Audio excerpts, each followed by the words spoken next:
Right, we are live. Hey guys, how's it going? Welcome back to the Kiwi Lads channel. We are back for another match of the URC. This one, the Bulls versus the Stormers. Now, we've just seen a not so close game involving two South African sides. So hopefully this one at Loftus will be a lot closer. But two strong teams currently in very different positions in the overall standings. For the Stormers, they are still trying to work their way towards that top 8.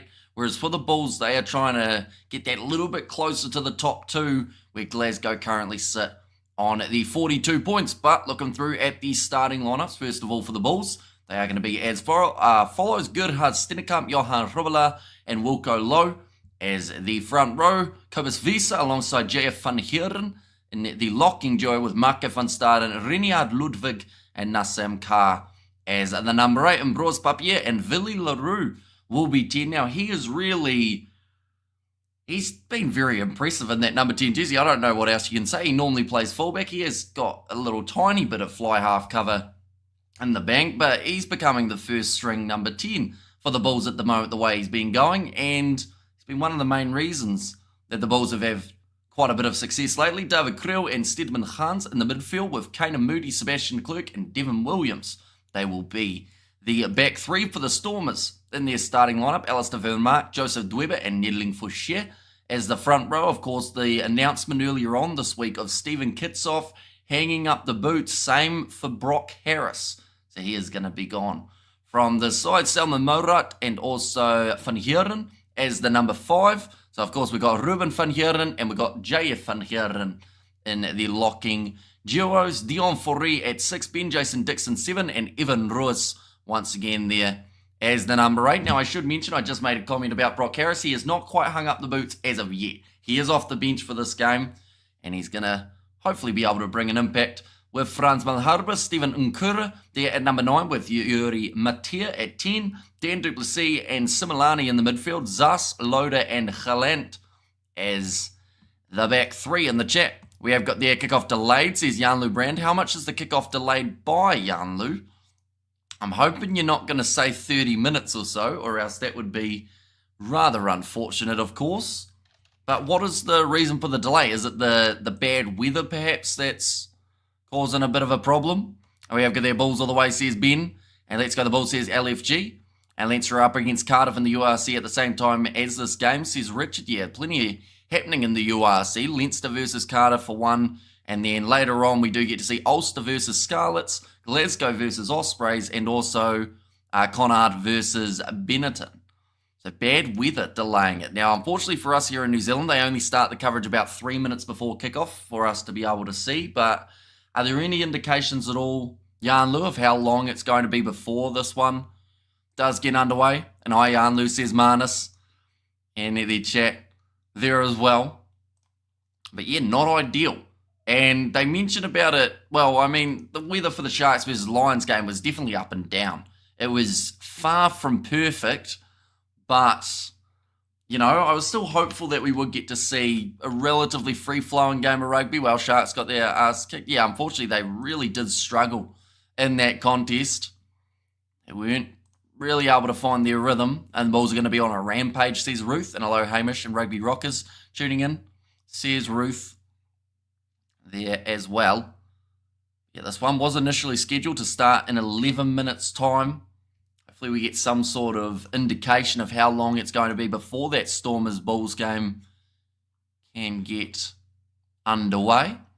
But until then, we will look through, of course, at the benches as well. For the Bulls, it is Aka van der Merwe, Jan Hendrik Wessels, and Francois Klopper as the number 18, Rohan Vermaak and Gumedi at 20, then Burger, Johannes, and Sergio Peterson there as the number 23. Andre Hugo Finte at 16 with Brock Harris and Frans Malherbe. Huge amount of experience across those two. Porter and Tennyson alongside Engelbrecht, the 6-2 split for the Stormers. And then Paul DeVette and Jonathan Roach, the youngster, who's had a decent run.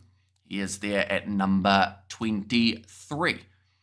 We have got there, do you think Dobson will get sacked if the Stormers lose this game? Because this could be their 5th defeat in a row.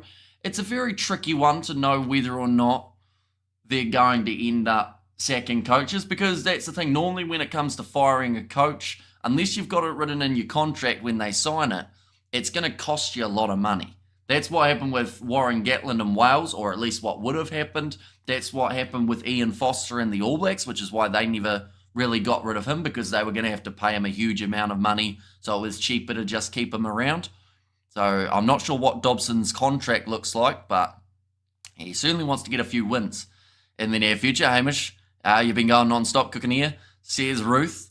Now that you mentioned weather, Stormers running game is 0, and Bulls will hold on to the ball and muscle up. Says one Pierre Bosch, and Bulls will win this, says Yako, and there as well. And the last time that these two sides did play, it was 33 points to 32 in favour of the Bulls, and that was away from home. Now they've got the Loftus home field in their favour.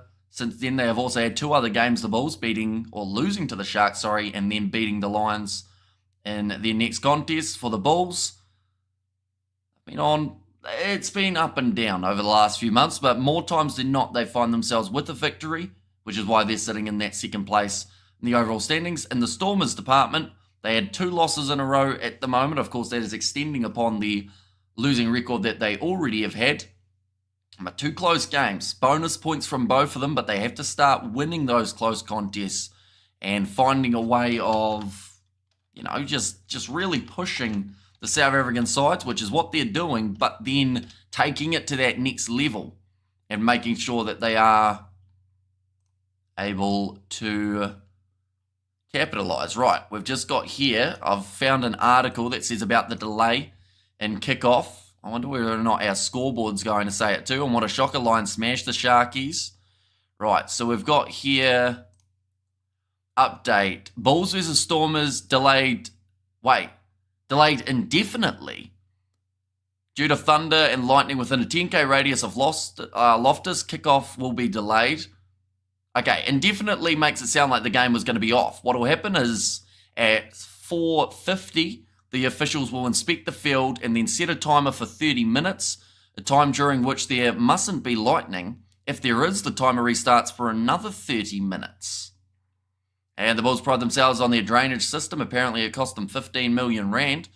So we'll see. That's the update that we've got at the moment. No rain here yet, but I'm about 12 k's from Loftus. Rainfall here can be very localised, says Stefan. So pretty much the gist of it, ladies and gents, is at 4:50, it's actually already taken place about 3 minutes ago. The officials will inspect the field and then set a timer for 30 minutes. So we're within that 30-minute period. And what happens then is if we don't have lightning throughout the 30 minutes, we get to see the game take place. So that means that kickoff could be closer to 4:20 a.m. New Zealand time, and that is in about 25 minutes for you guys who are in South Africa. If there is lightning, which there's a relatively high chance that there could be, for player safety-wise, they have to start the 30 minutes again.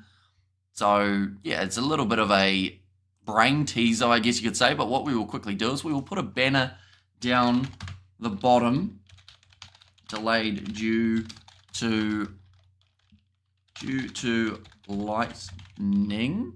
Lightning, that's how you spell lightning, I believe. We'll add that and we'll put that down the bottom just so that people who are tuning in are aware. Stormers are going to eat the Bulls up. Looking at the pitch, I can't see this game going ahead, lads, says one Pierre Bosch. Although that's the thing, like the Bulls, apparently they have a 15 million rand drainage system, so we have to see whether or not that is going to be effective at this point in time. And the Bulls, I've ordered more tinnies. Reverse of the day is sorted. Or rest of the day is sorted, I think that is. I really appreciate your work, mate. Thank you. Says Robert, no worries at all. It is great to have you here yet again, Rob. But yeah, a little bit of a delay in the start of this contest, something that we are not used to seeing for the URC. But like we said before, the Storms have just been well and truly kicking in. But yeah, a little bit more of a delay for the start of this match. So we'll quickly actually add another little update. We'll do a banner across the bottom, and we will just quickly say if there is no lightning for 30 minutes, kickoff will be at, I believe it is 4:20. p.m. South African time. There we go. And we'll have that scrolling across the bottom. Lovely. We'll see what happens. Whether or not we get a game in that much time. Heavy rain now in Pretoria. Any Six Nations on today? There is none at all. It's also quite good in a way because of the fact that normally if we had a game of the Six Nations or something, this would make us very nervous. But because we're free as a daisy, or free as a bird, as they say, so we got nothing else coming up later, so there's no stress in that regard. I was going to be going fishing at some point, but that was going to be a little bit later on, I believe. And we have got the idea. Hamish, you're doing well and keeping us updated, says Ruth. And the Bulls all the way, says Doopy. And there. But yeah, this will be interesting because both of these games, or both of these teams, sorry, not actually playing next week, right? So that means that if they don't end up playing this game because of the bad weather, I think it's a tricky one, but maybe they can just delay it by a week and that won't cause too many issues, possibly. I, of course, know that that would be quite hard to do, but yeah, we'll see what happens. I think the coverage is just now starting up here in New Zealand, although they've just got the TVNZ logo, so I don't think we're going to get to actually see the field, but the heavy rain and the lightning thunderstorms around the area mean that it is a little bit more tricky. Do you catch and release the fish? In this area, we do because the water is very dirty.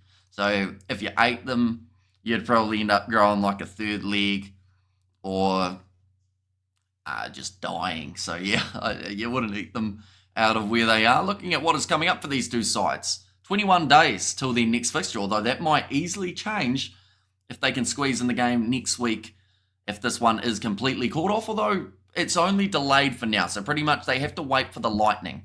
If there is lightning, then you have to wait 30 more minutes, and they'll just keep on delaying this game until they can get it in, which hopefully would be not too much later. But in terms of what is up next, Bulls versus Leinster, that is in 21 days' time. In 28 days' time, I believe it's going to be the Sharks versus Leinster. So Leinster having a few South African matches in a row, and that could affect the table quite drastically. We did see it a bit last year, how they dropped a couple games, and then, you start to decrease a little bit more. In terms of the overall standings, this is how we sit at the moment. Now, the teams that you can't see, they are the Lions in 13th. Oh, yeah, that is very wet at the moment. To just describe it, I feel like the middle of the field looks slightly dry,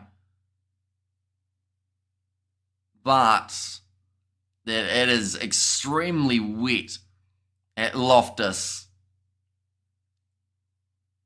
Right, the rain is pelting down, they've said. Okay, we're just getting a little bit of information by the sounds of it. So they have been delayed just for now. Schoolboys were still in the stands by the looks of it. The umbrellas are out in the stands as well, and luckily some people are under a roof at Loftus. They're just showing there the 50-metre kind of foam was floating away. A lot of puddles, so this is really going to test out the drainage system. We'll have to wait and see what does happen here. We have got there, come on the Bulls. It's a swimming pool, says one Pierre Bosch. Yeah, I mean, I mentioned about that game taking place between the Cape Town Sevens final, Samoa, New Zealand. This is about what they were playing in, if not maybe even a little bit more. And we have got there, what happens if they don't play, points shared or reschedule? I would assume they'd try and reschedule it. And that will be 5:20 p.m. South African time, says Stefan. And Sharks are up against the Lions on the 8th of March anyway, says Richard. And also we have got there, come on the Bulls, says Ben. And the thunderstorm are pretty lethal up north. Lightning bolt kills, says Ruth. Yeah, and that's why player safety is a big forefront of what they're doing here. It's been raining the whole day, says Seller. And yeah, it's certainly damp there at the moment. I think it might be one of the referees out in the middle of the field just inspecting it, seeing what the go is. But yeah, if they can avoid lightning for 30 minutes, that's the main big thing. If there's no lightning, even though it is extremely wet, theoretically they can play. Now, of course, they don't want to be going off every half an hour for lightning, but you'll have to see what happens. It's definitely a unique situation. Leinster versus Cardiff game has just started, says Richard. Yeah, sadly they aren't showing that one here in New Zealand, which is a bit of a shame. But Dan Duplessis, they are just talking about him being back in the side for the Stormers. Yeah, like I said, uncharted territory here for a little bit of a delay, waiting for this match to start up. See how it goes. Long time, Hamish. Go the Stormers, says David Simon White. Welcome in, mate. Hope you have been keeping well. Hope you are excited for this match. It is going to be slightly delayed. Like I've said, we've got a bit of a stoppage here. It looks like it hasn't really scared the crowd away, though. They are well and truly in voice. But that is a lot of water on the field, and it is absolutely bucketing down. Long time, Hamish. And yes, the Bulls, says Ben. And of course, do let me know your score predictions for this match, ladies and gentlemen. Do you see it being a high-scoring game with this amount of rain that is falling, or do you see it being lower score? The match has been delayed pending further weather inspection. Even the Stormers want to be at Loftus is the message that they've just put up on the big screen. Right. So no update as of yet, but I believe that information... Oh. Okay. So we've seen a few streakers, or not so much streakers, just pitch invaders deciding to try and slide along and just testing out how much water is there, which of course then means that security have to run onto the field too and have to chase after them. Oh, he tried to go for the foot trip, one of the security guards. This might be the only action that we get to see of the day. Good two-legged tackle there. Pitch invader, right. One of them looks like he is cooperating. He's just going, let me get my phone. It's very wet. Tell you what, you got to be unlucky. One guy got caught. That's always the slowest one in the friend group, isn't it? Like they always say, you don't have to be the fastest. You just pretty much have to not be the slowest. And since when does rain delay a rugby game? These guys get millions, then they don't want to play, says Yako. So it's not the rain that's delaying it, but it is the weather and the lightning that is delaying the contest. So because of player safety, any lightning that strikes could be fatal. So because of that, thunderstorms, lightning is the reason for it being delayed. But yeah, it's not the fact that it's extremely wet. They'll be happy enough. Oh, they're trying to catch them. This is the most entertaining part of the rugby that we might see. I see. Thanks, man. Says Yako. No worries at all. But yeah, it's just the concern for the wellness of the players. Add pitch invader commentator to your CV, says Lilia B. Right. About 7 of them have been delayed by getting that guy off the field. So that's when someone from the other side, if they run on, they've got free reign for a little bit of time. No pun intended. But yeah, at this point, I think half of the grounds, or at least the people in the stands, have just decided they might as well run on. Stormers will always be the best team in the world, no matter what, says Mithoko. And we were about to show the table, but it doesn't look so good for the Stormers at the moment. Oh, there is another one. Okay, so security are just going to have their hands full. Oh, what a foot trip that was. Brilliant shot. But this is the way that the table currently sits. They are in 11th at the moment, the Stormers. And if they were able to win this game, they would get heavily pushed up the table. A 5-point win would put them into 8th. They would be a part of that top 8. Maybe not by the end of the round because of the amount of teams that can make up ground. But it would at least give them a bit of a nice boost.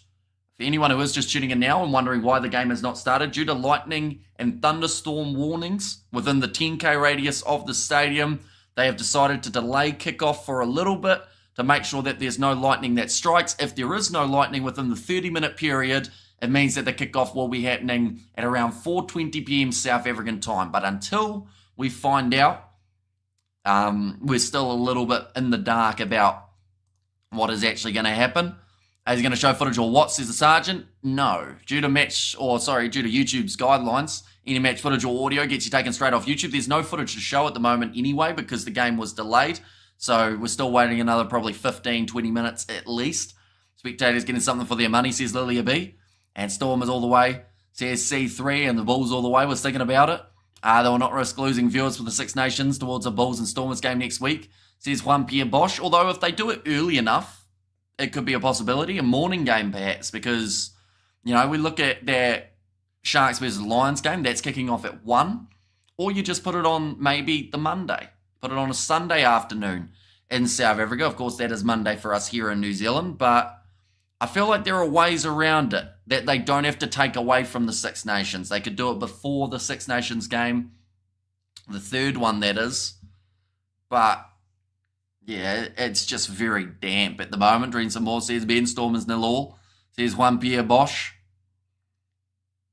Yeah, we've currently got ads. That's a bit of a shame. I was enjoying watching the pitch invaders try and outrun the security.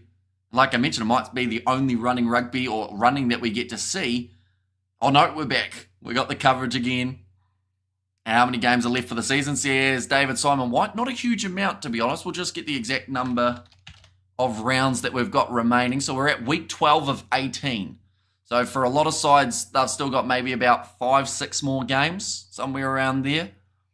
And come on, the Stormers, says Rick, as Lebok playing today. He is not. In the 10 jersey, they have got Yuri Matia. And then off the bench, it is Paul DeVette and Jonathan Roach with the 6-2 split. For the Stormers, they will play, no doubt about it, says Salah. And yeah, the biggest thing is going to be lightning. If there's one little strike of lightning, they have to delay it another 30 minutes. So that's just the technicality that does happen. But yeah, in terms of the chance of this game being played, I think that it is relatively high. Certainly going to be a much wetter contest than first anticipated. And the Stormers, says Mithoko. And there's Owen coming, the Stormers, says Rick. Yeah, there's still actually a pretty decent crowd for a match that is being played in torrential rain in France or Ireland next week. That's a really tricky question. Like, honestly, both of the sides have got a really good shot of being able to win it. And if France win it, the Six Nations still well and truly wide open. If Ireland win it, then they have got themselves the title. When will it begin? So the original kickoff time was going to be at 4, but due to the way that the weather is, and due to the lightning around the area, I think it's because there's lightning forecast within a 10k radius of the stadium. So because of that, they've had to delay kickoff. The referees at about maybe 20 minutes ago went out onto the field, tested it out to see if it was wet. It was, because it has been pouring heavily. But what that does is that sets a time of 30 minutes. And from there, if there's no lightning that strikes within that 30-minute period, they can go out and play. And more than likely, that would bring the kickoff maybe at around 4:30 a.m. New Zealand time. So that's 5:30 South African time. I think I've actually got the wrong time down the bottom. We will quickly change that. It should be 5:20 p.m. South African time. But if there is lightning that strikes during that time, it means that they do have to set that timer for 30 minutes again and wait to see if there's no lightning during that period. So it could be a little bit of a drawn-out process. Hopefully, the ideal scenario is no lightning or thunder strikes within the next 10 or so minutes, and then we might actually get to see the players start to get ready to make their way out onto the field. But the last thing they want is for someone in the crowd or the players to be struck by lightning, so that is why they have to delay it, just to make sure things are going to be very muddy, says Lilia B. Yeah, very wet out there on the field. The drainage system looks like it's working well on the far side of the field, not so much on this near side where the tunnel is. It looks like it's pretty much a pool of water, which does mean grubbers in behind might not even move. And Dunky says, Jay, no worries at all. But yeah, we will keep you updated whether or not there's any little changes, such as another bad weather warning or bad weather reading that they have. But yeah, worst comes to worst, this game I would like to think would be rescheduled, but we're not at that point yet. They've still got a bit of time that they can squeeze it into. Luckily, there were no other games taking place for the URC, so that makes it nice and easy. Hey, Reggie, the Bulls Rugby win. Says Reggie there, and thanks, says Jay. And the lightning strikes from Robert V. Tell you what, those Lions were lightning earlier on, beating the Sharks 38 points to 14. A dominating performance from a Lions side that came in as slight underdogs for that match. I don't think anyone really saw it going the way that it did. If it wasn't for those late 2 tries from Sia Khaleesi as well as Ethan Hooker, it would have been a really bad scoreline. Who are you tipping to win the Champions Trophy?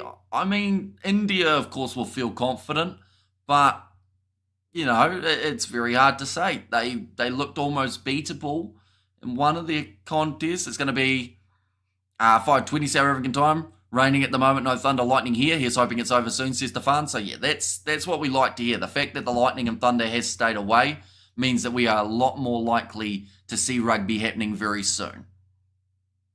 So only 9 minutes away from the potential all clear and the thumbs up. Just trying to read what that says on the very far screen. I assume it's about just how wet it is. And try not to slip over as you're going to and from your seats. Rain, rain, go away, come again another day, says Mr. Marmite. Yeah, the last thing we want is for a game to be... Okay, so 3 guys have just gone out on the field with a broom to sweep water off of what is the equivalent of a lake. I don't want to break it to them, but that's not working. There's too much water there. They're going to try their best, though, so that's all you can ask for. They're just trying to move some sort of water off the field. And, guys, the rain is coming down and the lightning hasn't struck yet so far, says Jay. And, yes, Bulls, let's play some rugby. And Black Cats, any chance? I think they're peaking at the right time, and if there was ever a time for them to win it, it would be now.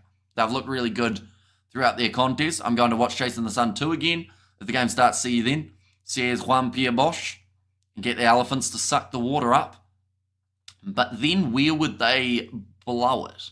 I guess you'd have to teach them, oh, there's a little bit more rain I just saw there. Yeah, they are just trying to sweep as much water off this field as they can, but 4 men in a broom. Sounds like some sort of musical, but I don't know what they would be doing with said broom. At the moment, they're trying frantically to get as much water off as they can. And this is actually, I mean, this is a good sign. Because obviously they've been told by someone it's looking likely that we're going to be able to make their way onto the field. Need to have covers. See, if this was a stadium with a roof, it would be fine. But, of course, those are few and far between. Singing in the rain, says Richard. 4 men in 1 broom. And the rain is calming down slowly. Yeah.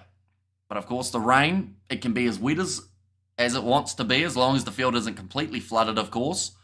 But the thing that we want is no lightning and no thunder. If we can get away with that, it means that we will be able to get into this match in relatively near future. But then it's also the other factor, which is if there's one little strike of lightning, just a little zap over the stadium, 30 minutes more we will have to wait to see if they're going to go back out onto the park. You're going to cover the Women's Rugby World Cup. I'm hoping to cover some of it. I'm not sure how I'll go in terms of huge amounts of matches, probably just involving some of the main sides. The rain affected the field markings? Yes, big time. You can't even see one of the sidelines, which I think is what they're trying to do with their brooms. Well, there wasn't thunder yet in the past 15 minutes, says Jay, so that is a big bonus. And we have got there build a roof, says Mr. Marmite. And what do you think of Felix Jones going back to the box? There's some interesting coaching switches at the moment around the world, so it'll be interesting to see how it goes. Luckily, no one mentioned rain last night, says Robert V. And LFG has said it looks wet. Or sorry, he says to LFG that it looks wet. From Juan Pierre Bosch. Yeah. Very wet out there on the field. A little bit similar, like I said, to that Cape Town Sevens final between Samoa and New Zealand. Anyone who hasn't seen that one from a few years ago, it was very damp. But it's coming down in buckets now. Still no thunder and lightning, says Stefan. And yeah, for the players, playing in rain is no problem. The biggest concern is if they start the game and then there's some thunder and lightning. Then they have to delay it after already playing a little bit of the game. But this is pretty uncharted territory at the moment. Game delayed due to the lightning. There we go. It's just updated on the scoreboard. Okay, 5 more minutes, says Jay. That is correct. So the first reading that they had, I believe, was at 4:50 p.m. local time. So there's no lightning for another 5 minutes. We get back out there on the field, ladies and gents.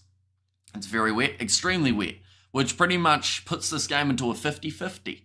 Maybe it's not going to be the skills that's going to get the job done, but instead just more the strategy. How much of the Hong Kong's sevens do you normally cover? A decent amount. We try and do all of Fiji's games, South Africa's contests. We used to do Samoa's before they did get taken off the circuit. We cover a few of New Zealand's, couple other matches here and there, Argentina. So, yeah, there'll be a fair share. We'll probably see you in the stands, I would say. Where are you, says Jay? I'm in New Zealand, so it's currently 4:15 a.m. here. And this is not how I expected to spend my Sunday morning waiting to find out if we were going to be seeing a game of rugby, but it looks good. And we've already covered one game of the South African side, so we definitely weren't going to be missing this one. It's very wet, said the actress to the bishop. And 4 minutes, hopefully, says the sergeant. In South Africa or on other land for myself. So, yeah, down in New Zealand. It's a long flight to get to South Africa for myself. I live in Joburg North, halfway between Ellis Park and Loftus. The rain passed over an hour ago, so hopefully not too much longer, says Robert. And yeah, it's just that lightning risk.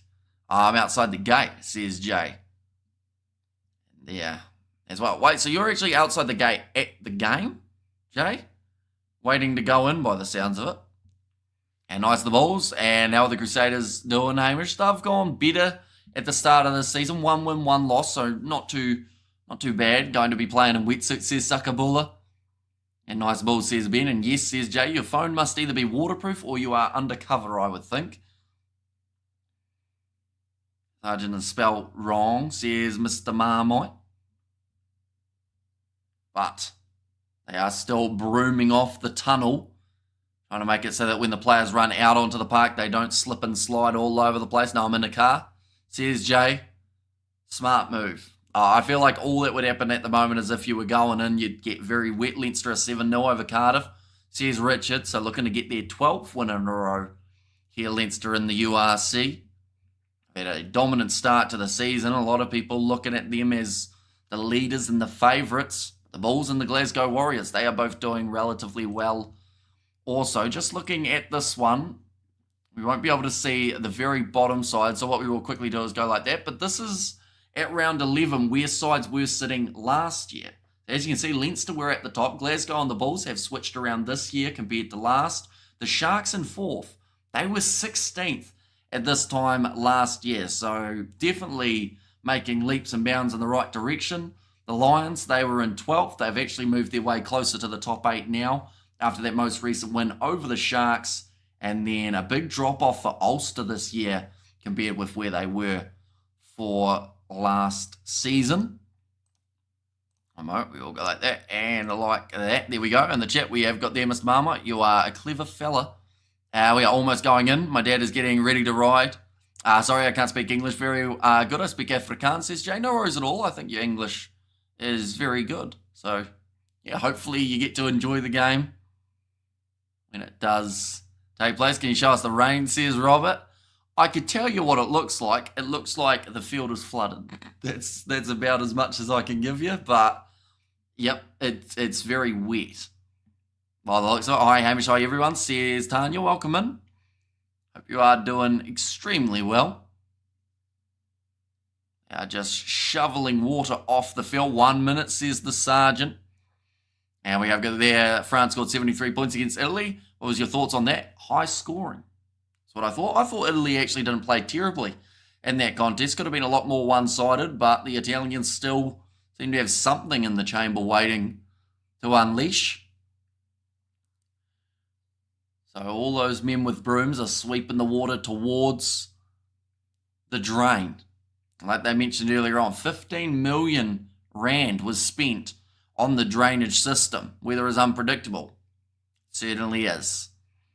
Sometimes, every once in a while, the weather just absolutely unleashes. Hello, Tanya. I'm Mr. Marmite. Pleased to meet you, says Mr. Marmite. Cardiff just got a try. They missed the kick, says Richard. So I assume that's 7-5.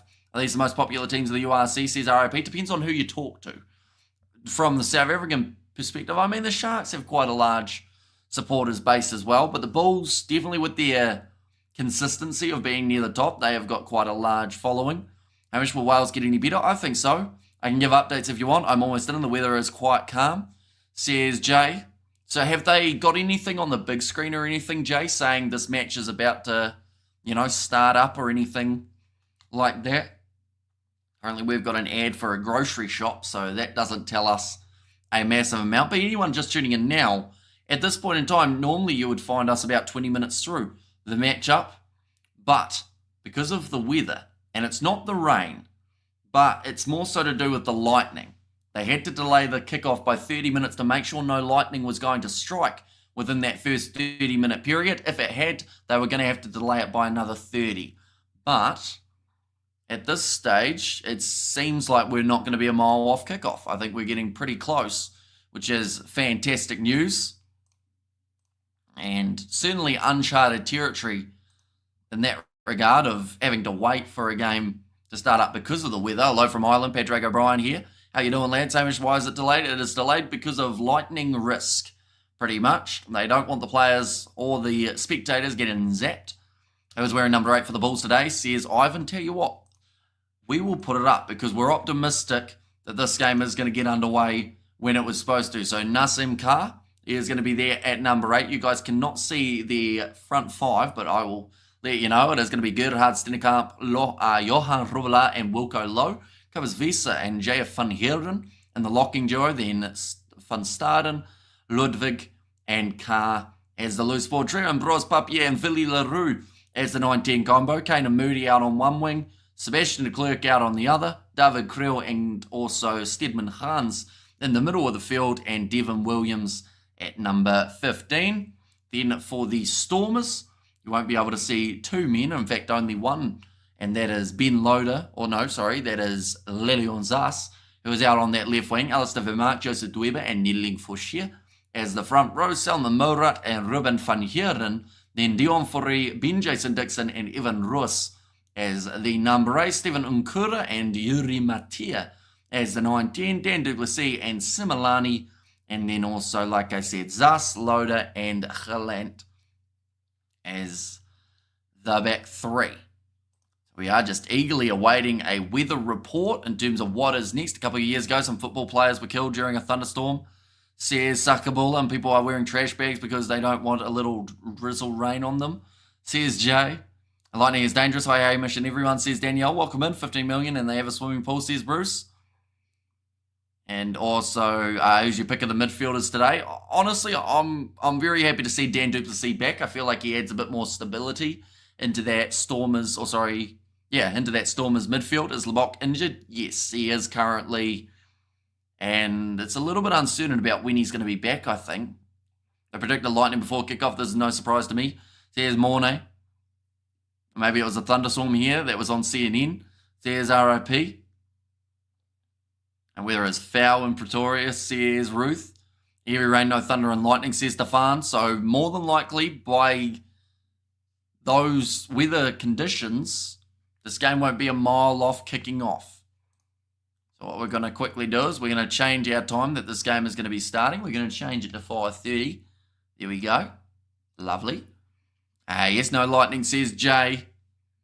Yeah, I would say that we're not a mile off. This must be tricky for the players, though. You go through your warm-ups, you get ready to go, and then you have to spend about 30 minutes sitting in a changing shed waiting to make your way out there. So there'll be a lot of stretching and probably a lot of exercise bikes and jogging around, just trying to keep those muscles warm. The last thing you want is to slip and slide your way into an injury. Shame they must be panicking, says Ruth. And I think it's starting, says Jay. So that is extremely promising. And yeah, hopefully we are just about to get underway for this contest. But do let me know your score predictions, ladies and gentlemen. Wet, slippery conditions. But it's looking positive. And yep, we are seeing the benches run their way out onto the field. Brings a big cheer from the crowd who are very happy to see some players. They'll be even happier once the whistle blows to start this match. Bulls are going to win, says Jay, as the prediction. Yes, I think they're just giving the players maybe 5 minutes to warm up before we get underway. A little bit of passing back and forth here from the Bulls by the looks of it. Hooray, says Mr. Marmite. There's been no lightning for half an hour, plus rain subsiding. We're on, says Stefan. It's going to be an alpha mud wrestling test.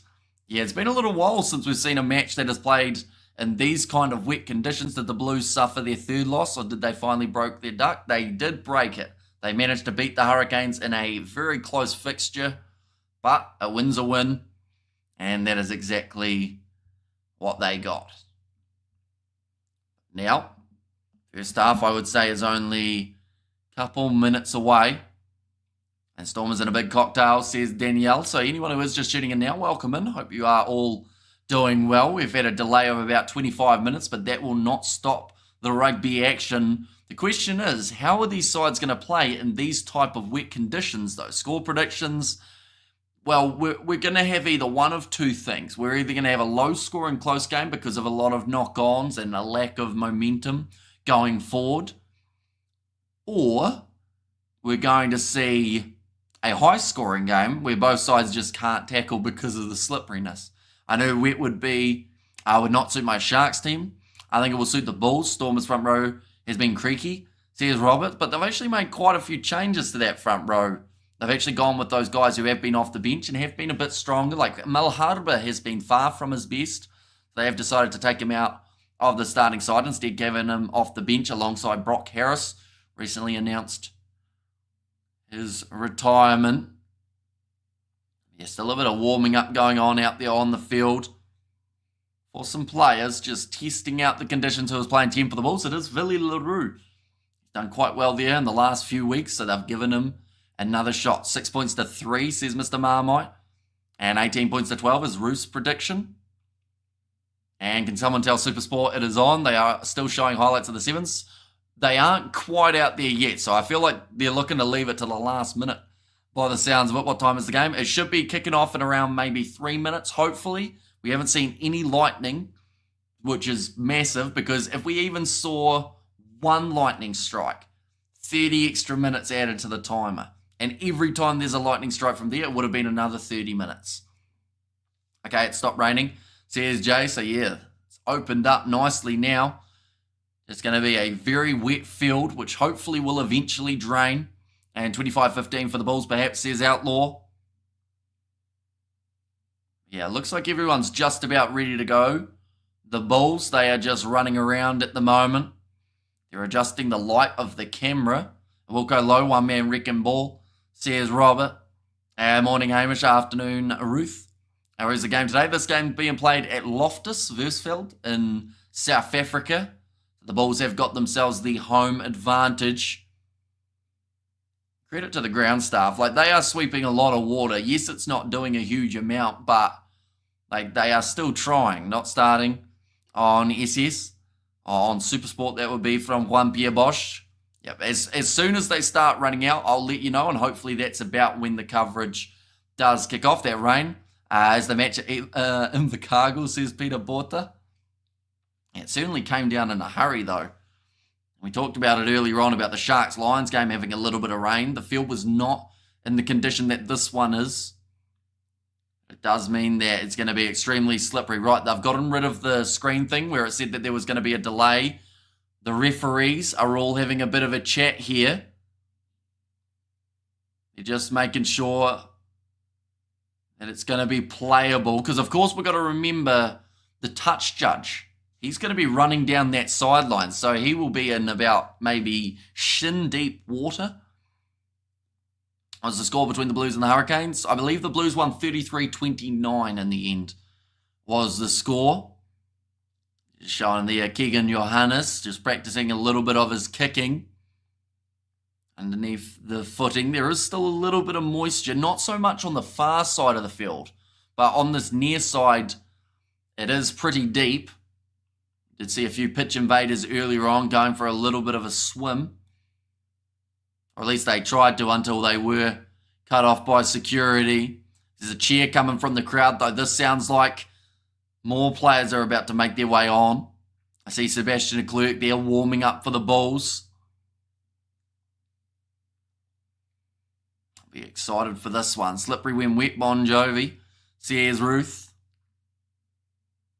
And Gillian George Mash today. Says Ronnie. I would say with the way that these guys are warming up, honestly, probably 10, 15 minutes. I think that they weren't probably able to get too much in before the game. Bulls focus and win with low kicks and tight tries. Is it in Durban? This match is not in Durban, no. Last match was at Ellis Park. That involved the Durban side, the Sharks. But yeah, we see the Stormers now also warming up. This is a good sign here. I'm gonna once again delay our kickoff a little bit. We're gonna go 5:45 p.m. somewhere around there as the start of this match. It could even be a little bit later, but it looks like we're on. Probably 100mm of rain in an hour, says Morne Lagrange. And the Stormers have been poor. Can't see the Bulls losing this. Bulls 17 points to 10. Oh, the Stormers have been poor, sorry. And we have got this stranger. I hate playing rugby, but I watch it, says Sargent. I guess that's like some things. Like some people don't like playing cricket, but they'll watch it on the TV. Some people love playing golf, but can't stand watching it. Yeah, just warming up the forwards by the looks of it. We've got to remember, like I said, these guys have been sitting in a changing shed, waiting to be able to go from memory. Who plays better in weather? Honestly, it can depend like day to day. Looks like they've got about 15 people on the brooms at the moment, just trying to clear up as much of the water as they can. Loftus Bock has said, how late is kickoff going to be now? I would say about 15 minutes time.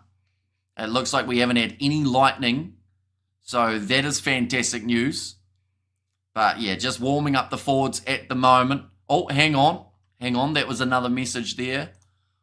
Where are we?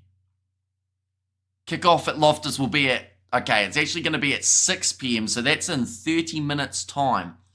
That kickoff is going to be, which means this live stream at the time of kickoff would have been going for about an hour and a bit. So we will quickly change that. And we will go like that as well. And we will click this. And we will click this as well.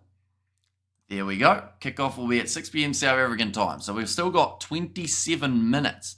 Found my set. I'm going to go now.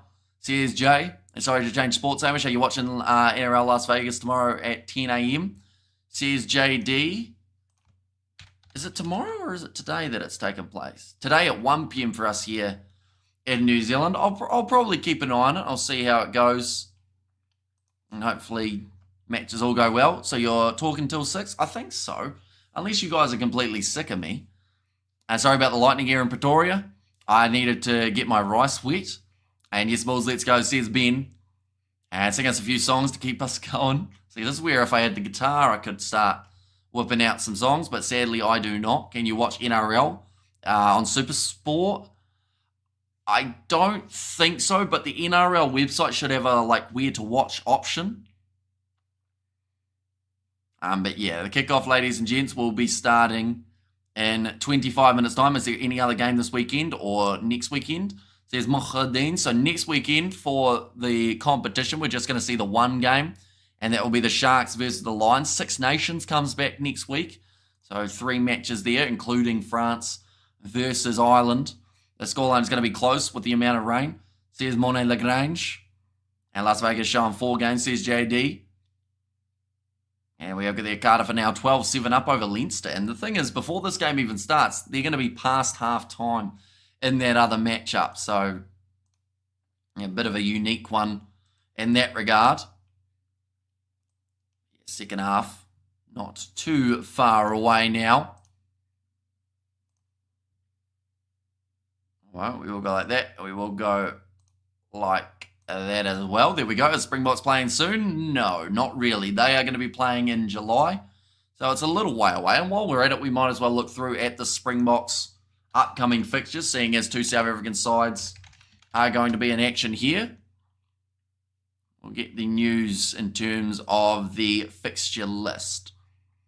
So now we're not allowed to do dishes. We win. Your prediction for this match? I think it's going to be a low-scoring one. Just because at the end of the day, It's very wet.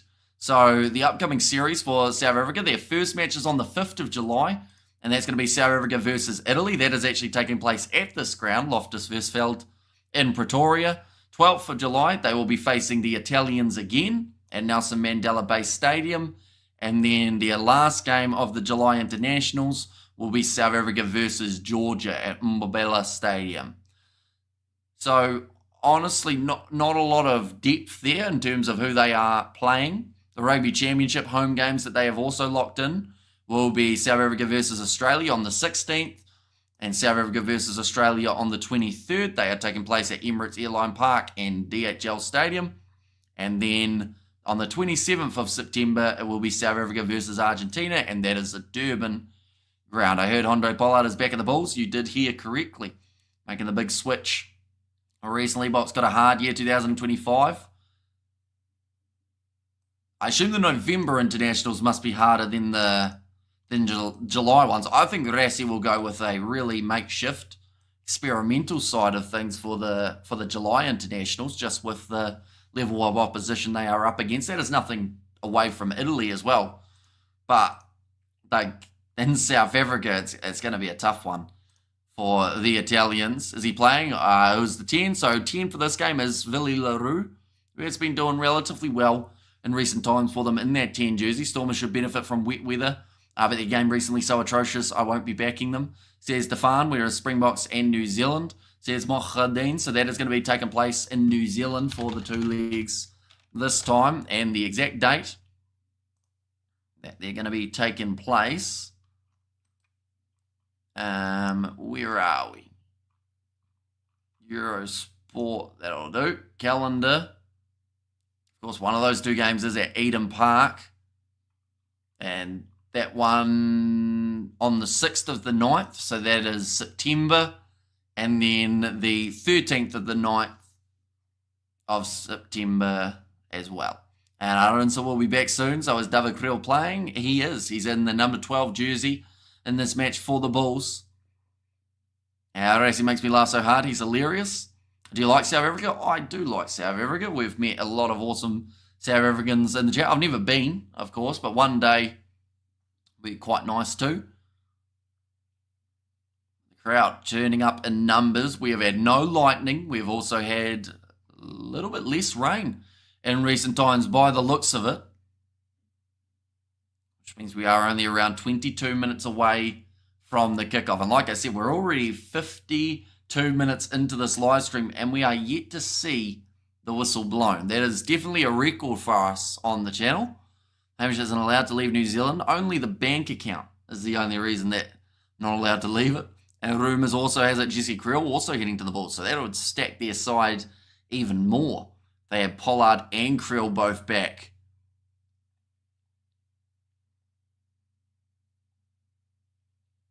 They are just showing the students in attendance. They actually had quite a few students at the last game too.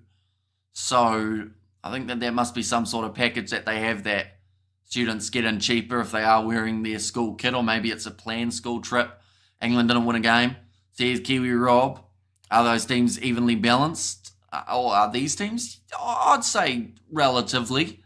I think that Bulls backline could be a real handful for the Stormers, and that probably is something that gives them the advantage in this match. That would be great to have a Vili, Pollard and Creel at the Bulls once again, says Loftus Bock. And someone will steal his house, says Mr. Marmite. As in, like, just take over and live here, or like pick it up and move it away. House on wheels, easier to steal. That is true. Game day, expecting the Bulls to perform well at home, says John.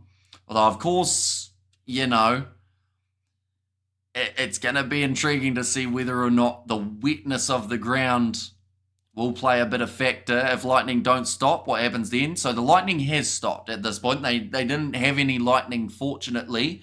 So they're just trying their best to drain some of the water off the field. But if lightning came back, it would mean more than likely they would take the players from the field and then they'd have to wait for that to pass. But yeah, luckily lightning doesn't look like it has come today. Currently sitting with 20 minutes until kickoff. School get free tickets.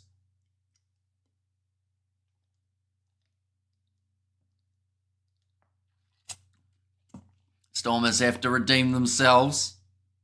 Says, it was from, who said that? Where'd it go? Stormers, there it is, from Jeremy. And Stormers show us some love, says Davante. And on full strength, Bulls is awesome, says Outlaw. Yeah, like for both of these sides, they are missing massive numbers. For the Bulls, they're probably missing more of their forwards. No Eldrick Lowe, no Cameron Honeycomb for this match. Whereas for the Stormers, they are missing their backs. Damian Valimza, Mani Libok, Sasha Feinberg, Ngome Zulu.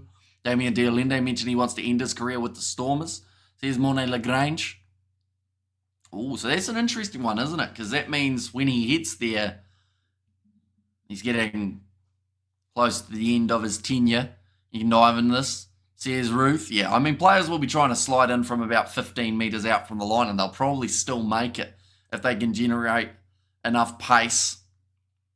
For anyone who is just shooting in now, due to the weather, they did delay this kickoff by quite a substantial amount, but the good news is, in around 20 minutes' time, we are going to see the kickoff of this matchup between the Bulls and the Stormers at Loftus. And the Bulls, says Ben there. New Zealand Warriors won't be easy, though. Strong forward pack this year, says JD. Wait on. Rejoin time is now 6:12 and 30 seconds. I hope that's not the case, because or else then that is actually still another 30 minutes away. And are you sure the game begins at 6 p.m? Initially, they did say a 6 p.m. start, but now I'm starting to think maybe it's going to be even more delayed. I know it does seem to still be that it's going to be at 6.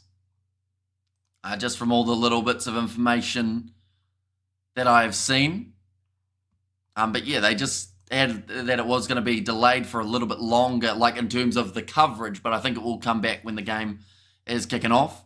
It's 3:42 here, says Mr. Marmite. The Roo kicks butt today, says Ruth. And yes, the Bulls, says Ben.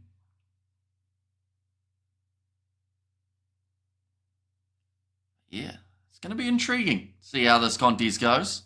Just because, like we said, wet conditions can either make or break a side.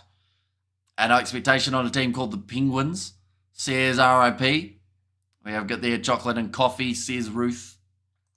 In there as well. You look worried, says Seller. Well, I'm just hoping that it's going to be starting at the right time, or else we're in a little bit of trouble. Anyone here have watched the movie They Live? What are your thoughts? I have not. It's a pity Stephen Kitsov had to end his career, spinal cord injury. But it's the right idea for him. Like, as in, it's the right move. Because, you know, one more big injury and he might be in a wheelchair for the rest of his life. So he's got to be strategic with it. I assume he's still going to have some form of coaching ahead of him. One moment. We will go like this. And we will go like this.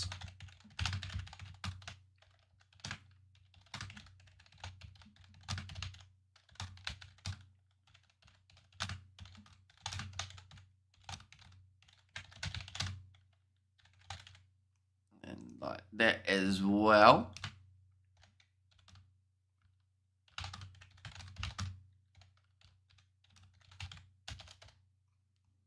And there we go. Right, we're good. And Stormers make us proud, says Davante. So yeah, both teams just warming up, trying to get into the mindset of which team. Do you think Villy played his best rugby? Cheetahs, Sharks, or the Bulls? Well, that's the thing. He's been around for a pretty long time, hasn't he, Villy LaRue? He's had big opportunities. And some would actually say his work at the moment at 10 for the Bulls has been some of his best. He's reinvented himself. And, you know, he's just starting to find some really good success. I played some hip-hop, says Ben. I don't know whether or not I got any hip-hop. I have like a couple songs that we used to play during like rain delays on the cricket or the drinks breaks, or like the in-between innings. It's half-time in the game, leads to 14 card of 12, says Richard. So yeah, already half-time in the other game that was starting at the same kickoff time as this one. Yeah, they have got the rejoin time as 6:12:30, which makes me a bit concerned, as that means that we're still another 27 minutes away from the start of this contest. Maybe a marrow, says Mr. Marmite. And the new Western Series American Pune Evil is awesome, says Outlaw. Where's George? George, we are going to have him in an upcoming career mode. Me and him started as a different team other than the Hurricanes. Yeah, anyone who hasn't already checked it out, be sure to check out that Rugby 25 career mode. I'm hoping to release probably 4 videos this week on that one, just so that I'm up to the stage of being able to record with the new updates, seeing as they are bringing them out every Tuesday and Thursday. I hope you do some coaching. I've already seen Brock Harris in the Stormers coaching box, says Mornay. Yeah, Brock's going to be off the bench for this match, so it would be a nice sight to see. I can't quite read that one. It says kickoff is at, I think that says 6:15, maybe. I could be wrong. Have we still got Jay here in the chat? If you can hear me, Jay, what does that say on the big screen? What did it say about the kickoff time? When is your birthday? It is in December. And still going fishing? Maybe. I've had to tell the other fellow who was going to be showing up at 6:30 a.m. New Zealand time to my house. But that is in an hour and 45 minutes time, which this game is not going to be finished by then. So I've had to try and delay it a little bit. The Bulls will win this game, says Mariska. And also we have got there, where's Nick Malay? Percy Montgomery, Robbie Fleck. Happy birthday, Marmite. And there as well. And thanks. I'm like Ginger Spice. If Ginger Spice was a dude, and had not too much money and was not famous, says RIP. Kickoff starts at 6:15, Hamish, says Mornay. And what time is the game? So yeah, it seems like 6:15 is the more likely start time, which means we're getting more and more delayed. Here we go. We've almost done, well, we have done over an hour of talking about the start of this contest. I am surprised how quickly the timers go. So it looks like this game is going to be at the same time as the Ulsters versus Scarlets game. Says Richard. And oh my goodness, I can shower quickly, says Ruth.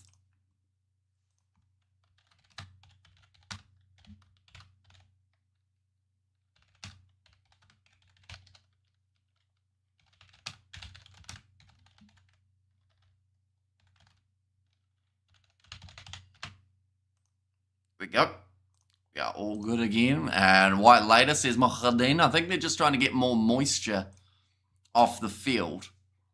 And says Loftus. And we have got there, it's going to be a tough game, says Outlaw. Yeah, I think it's also to give the teams a substantial amount of time to warm up, because of course, you know, it's the player safety side of things that if they didn't give them long enough to stretch their legs and warm up well before a game, then you're in a little bit of a situation of you could get in trouble when this match is finished. You'll be dead tired, no offence, says Mono Lagrange, although I don't think I'll be doing too bad. I'm currently quite awake, so as long as this game isn't delayed by like another 2 hours, which it shouldn't be. Kickoff does seem like it's going to be at 6:15. Here we go. The match officials. Where did that go? Go like this. And we'll go like that. So the match officials have inspected the Loftus first field playing surface, and the updated kickoff time is now 6:15 to allow ground staff to prepare the playing surface. A later inspection will be carried out, and an update should given if it differs. Okay, so there is a chance that there might be another inspection soon. Is the game going to be shown to your viewers? Sadly not, due to YouTube's copyright system. Any match footage or audio would get us taken straight off YouTube and banned for 3 months, possibly sued as well. But the game is going to be on Super Sport, and also the highlights will be up on YouTube after the game. So 25 minutes is RIP, 25 minutes at the moment. But they are going to have a further inspection soon And that could see it possibly delayed even more. Gets off neck injury with C1, C2, hangman's fracture, forget the wheelchair, you stop breathing and you're gone.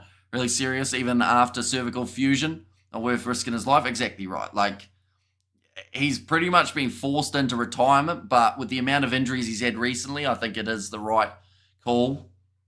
Because, yeah, at the end of the day, like, it's just not worth that risk. Like, no matter how much you love playing, like, there are the downsides. Maybe 7 p.m. says Mohadin. I'd also wait to do the commentary on this game myself.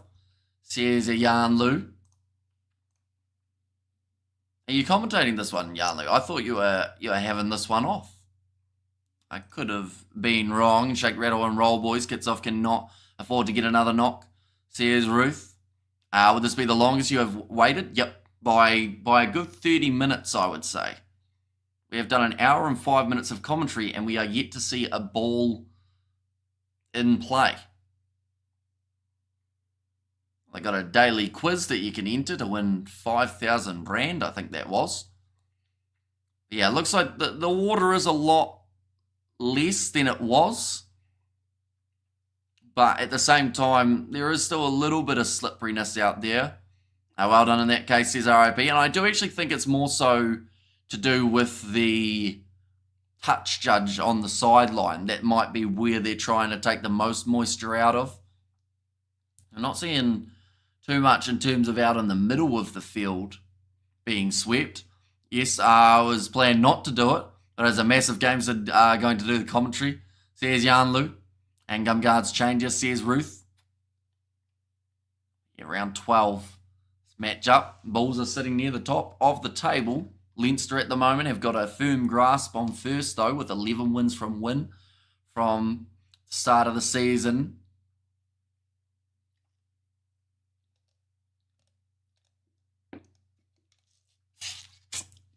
And speaking of 11, I believe that is where the Stormers sit in the overall standings. Stephen Kickoff will probably enjoy coaching after retirement, says Monet Lagrange.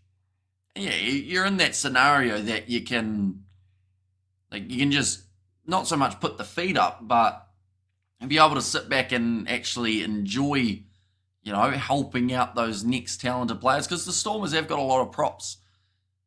And Brock Harris, with him retiring, that starts to thin the herd a bit, and they will need experience and guided in the right direction. Stormers forever, but playing so poorly of late. I think the Bulls will emerge victorious, says Viv B.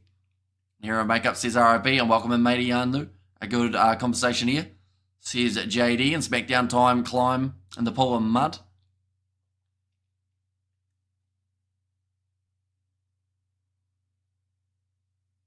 But yeah, only around 22 minutes to the kickoff. It's going to feel like a little bit longer now that we've got that official time, as long as they don't delay it again, or else that would be quite sad.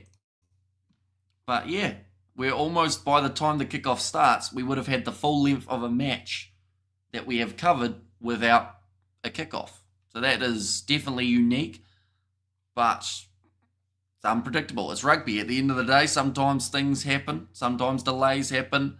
And the field was certainly damp, but we're going to get to see these two sides in action very soon. Next week, there is one game that has taken place. That'll be Lions versus the Sharks.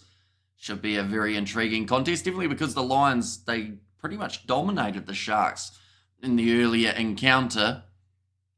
Do you have any pets? I did have a cat. He is actually one of the channel's emojis. But yeah, no pets at the moment. But yeah, in terms of next week, I think I've mentioned the Six Nations, but I haven't said all of the games. Of course, for one of them, it is going to be the matchup taking place between Ireland and France. In terms of the other games, though, we will get to see the Welsh in action. They are going head-to-head with Scotland. That is at Murrayfield. And then England versus Italy, that is going to be taking place on the Monday, which I believe is possibly the day that they would have delayed this game to, had it been too wet to be able to play it. And then the last round, Italy versus Ireland, Wales, England, and then France versus Scotland close out the Six Nations. Wednesday are going to start this bloody game. They are going to be starting it in around 20 minutes time. So we're getting close.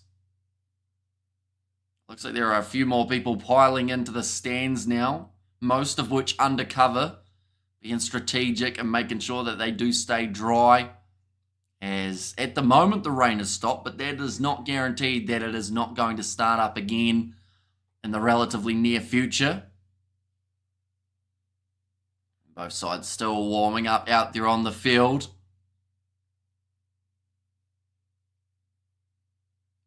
I think that the ground's looking not terrible, to be honest, compared to what it did look like near the start of the coverage. They've done quite well, but I think it's still a little bit more wet on this near side than it is on the far side, so I don't know whether or not that's the drainage working better on the far side of the field, or maybe there is a slight slope, which kind of brings all the water towards the tunnel. Oxenshire contract ends the season. There's an opportunity for the Stormers to get his signature. Says Morne Lagrange, and when's the next World Cup being, or where's the next World Cup being held? It is going to be held in Australia. So the time zone's actually going to be much nicer for me than the last World Cup that we had, because that was absolutely brutal. We did a whole heap of all-nighters. We covered every single game on the channel when it was taking place in France. And we feel bad for the Lions supporters. The Lions pull through against good teams, but we'll lose to easier teams in the league. And what the hell, no more bees that is from. And Rangers started coming down hard again, about 5 kilometres from the stadium. Well, hopefully it doesn't end up falling at the ground. They've done so well to be able to clear it all. How hard are you talking, Martin? Is it absolutely like pouring down? It's kickoff 6:15. That is correct, yes. So has been delayed by an hour and 15 minutes from the original kickoff time, and that is due to the risk of lightning, but also the wetness of the field needing it to drain. I wonder how long it takes for rain to travel 5 kilometres. But I think we're about to find out. Carlos says roof. And also, we have got there, yeah, it's balling now. Like heavier than it was earlier, Martin, or about the same? Because before it was absolutely bucketing. Both sides are in the huddle, and it does look like it's slowly getting darker out there on the field. They've worked so hard to get rid of the rain that was on the field and had built up.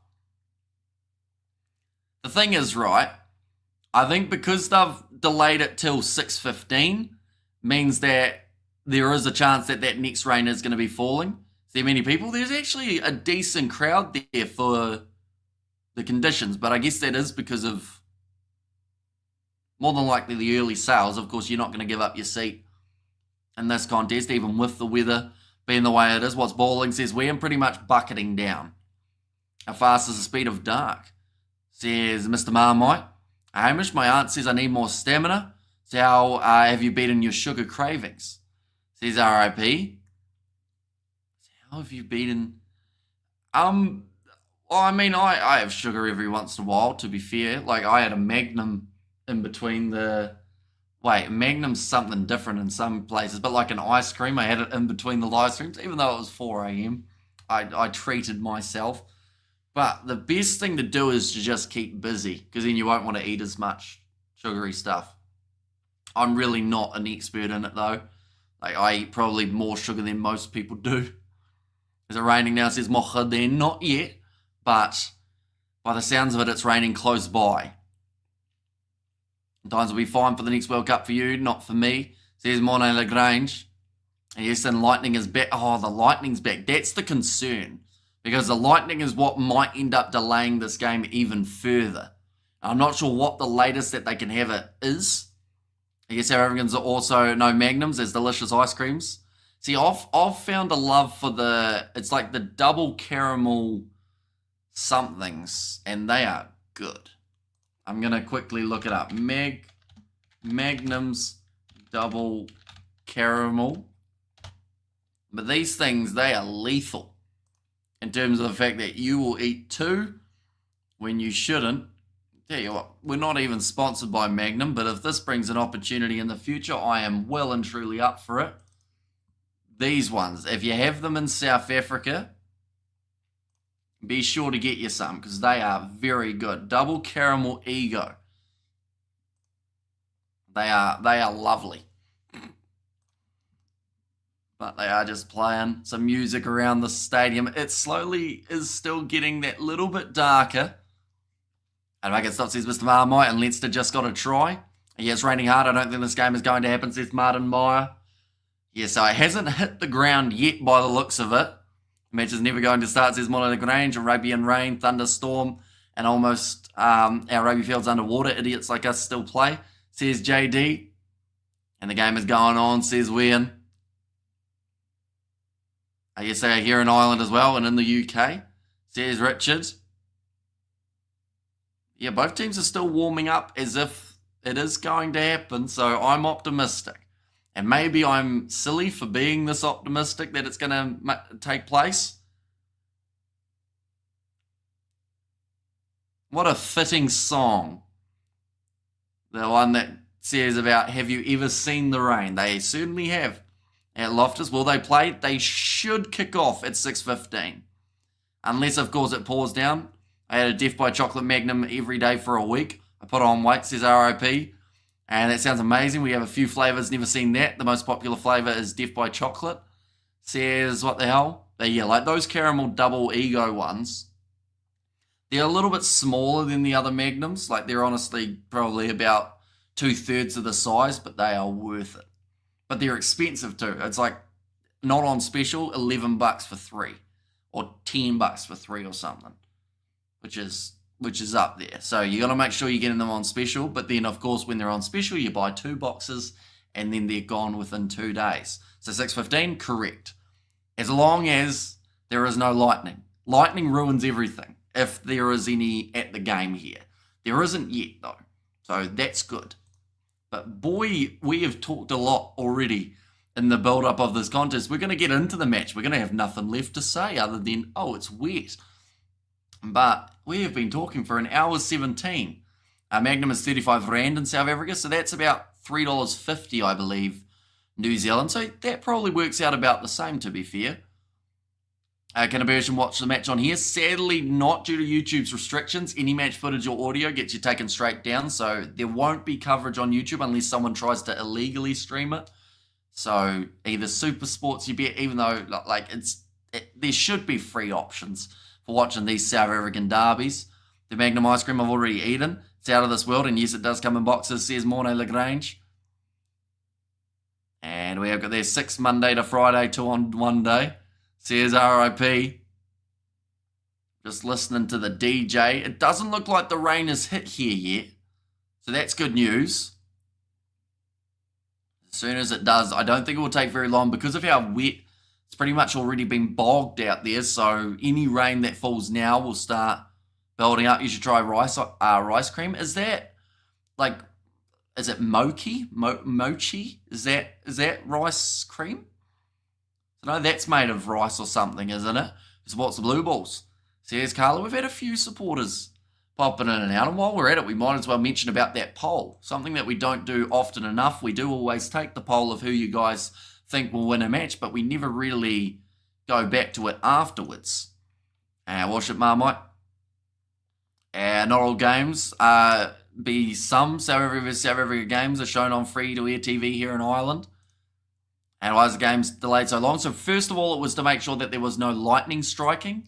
And then after that, it's just been to try and dry off the field a little bit and push some water around. But 59% of you have said that the Bulls are going to win this match. 39% have said the Stormers. And 2% have said the draw. And there have been 756 votes in this one. Yeah, we are getting closer to the start of this match. Only 10 minutes away, ladies and gents. It's like Christmas is coming.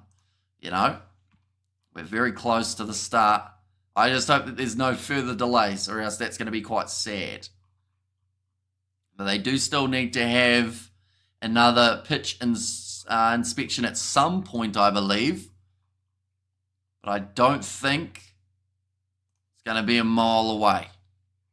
And we have got there, we have so much electricity, we throw more of it in the bin, says Mr. Marmite. Who do you think will win? I do think that the Bulls have got the advantage here.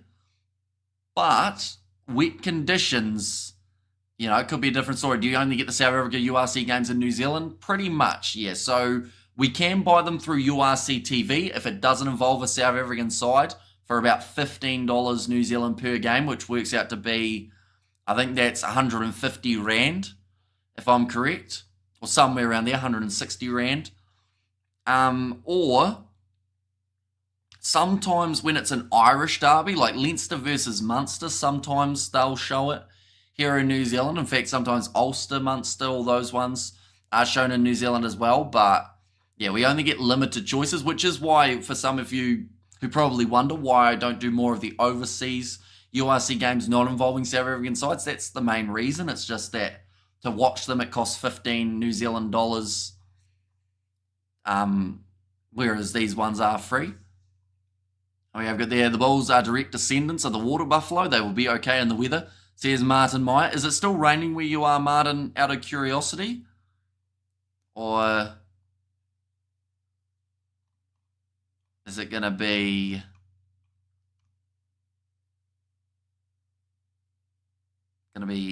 bucketing down, perhaps? Yes, hard. Okay, so I think it's dodging Loftus at the moment, but it may not for long. Couldn't handle the Marmite thunder, says Mr. Marmite. Any advice? My ex returned. Her name's Magnum. Magnum doesn't, like, I'm not judging, but that doesn't sound like the name of a female, unless you nicknamed her Magnum, maybe. When I went to React June, I went nuts on junk food. But now I have to lose weight and get fit, says RIP. Yeah, see, I probably didn't take the off-season of cricket as seriously as I should have, but like this year I might consider it. Try and at least do a bit of running. I hate running though, if I'm being honest. It's just so hard to get going. Once you're good at running, it's fun, I'm sure, but I've never been good at running, so I never found the fun side. We've got there, Magnum is good to eat. Says JD, she has many sisters. I'm interested. Mini's an interesting word, because is that like really young sisters, JD? In that case, that's a bit of a, interesting statement. Take her back, she would cost cheaper than Mrs. McFlurry's. Says, what the hell, no more bees. But now 7 minutes away from kickoff, ladies and gents. And we're now getting excited. It looks really dark at the game. They've got the lights on, but the rain has not continued to fall as of yet. So the only thing that would stop this game now is if there's lightning. But I hope there isn't. Because we both lose weight quickly, hike up Table Mountain twice a week, says Ruth. And yeah, we've got Magnum was a great band in the 80s, says Outlaw. So a little bit before my time. Just looking there, no more puddles have formed on the field. So it would make me think that, oh, those are the referees in the background I can see. I think they are just checking the field. For player safety, of course, they want to make sure that players aren't going to slip and slide and end up with injuries. This is the big discussion here. I don't think they can afford to delay this too much, because if there is rain where Martin is, only 5 k's away from the stadium, the longer they wait, the more chance there is of rain, and then the more chance that we get delayed even more. How did the chat went from speaking of rugby to speaking about ice cream? That might have been my... No, it wasn't. Well, it was my fault, actually. Someone asked how to avoid sugar, and I said...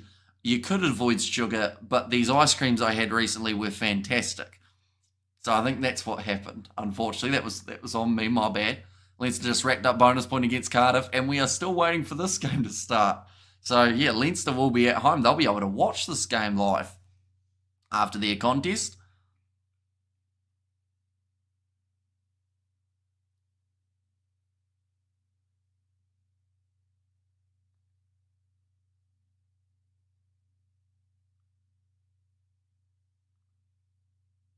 Oh, Dracus Duplessis is at the ground, by the sounds of it.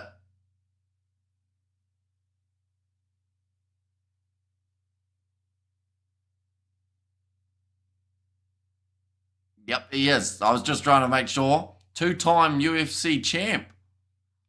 Well, he's defended twice anyway. And when does this game start? It should be starting in 5 minutes' time. So, you know, as long as we get out there and start the game, we should be good.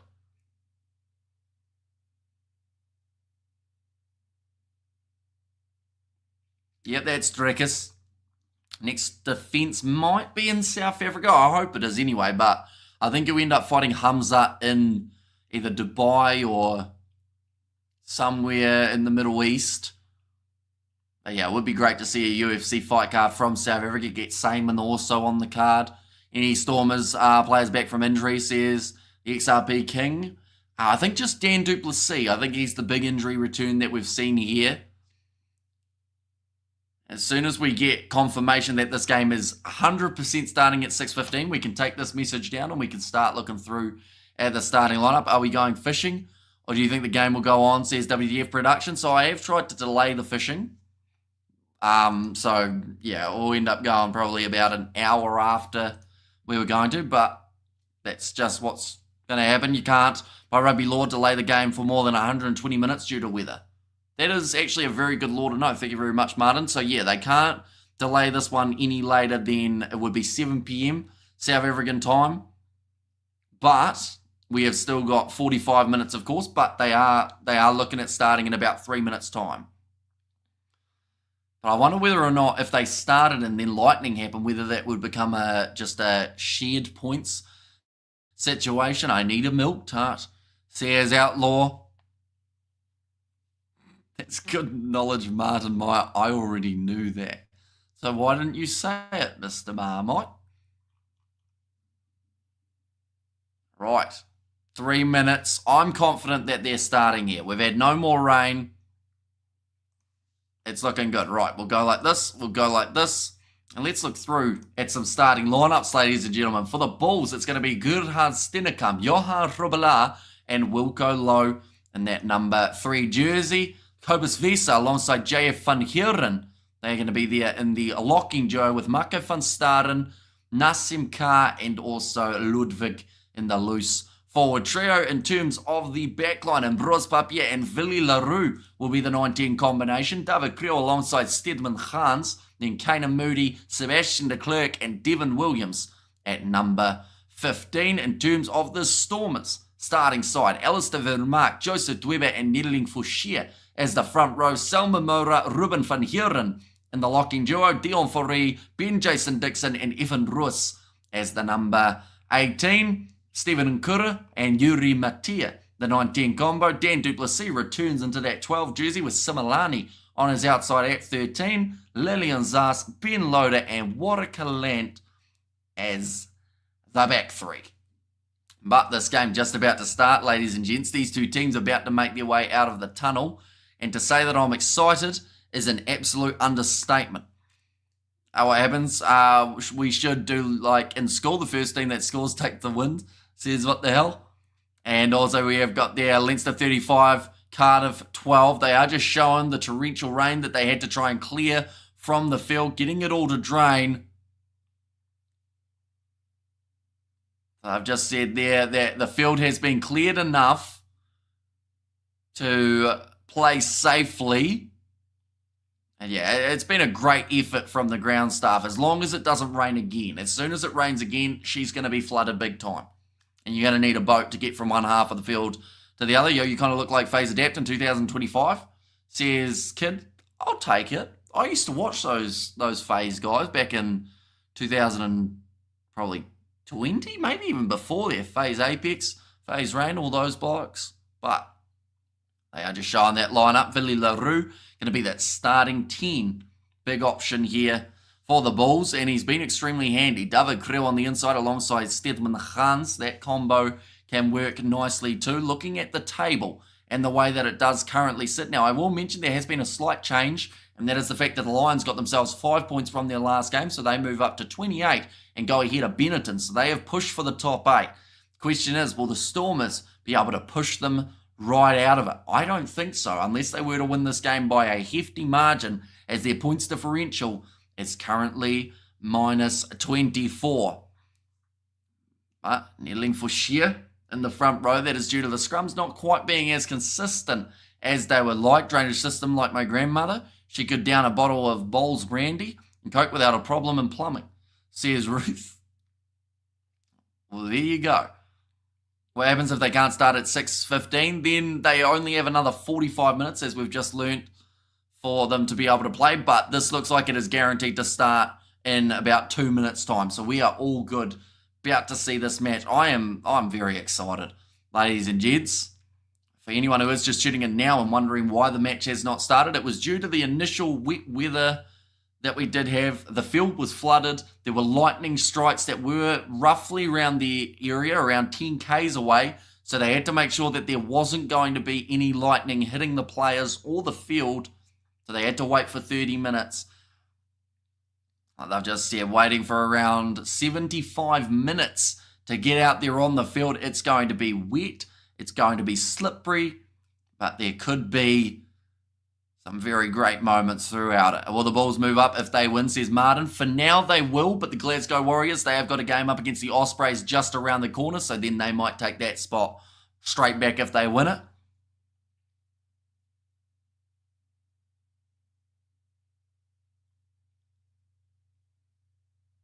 I think they've just said that Super Sport are back about 6 different shows now because of the delay that they have had.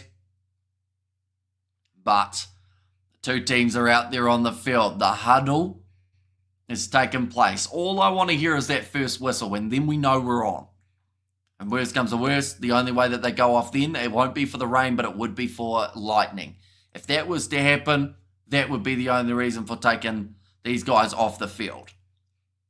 But the home side, the Bulls, quite a bit of support by the sounds of it in the stands.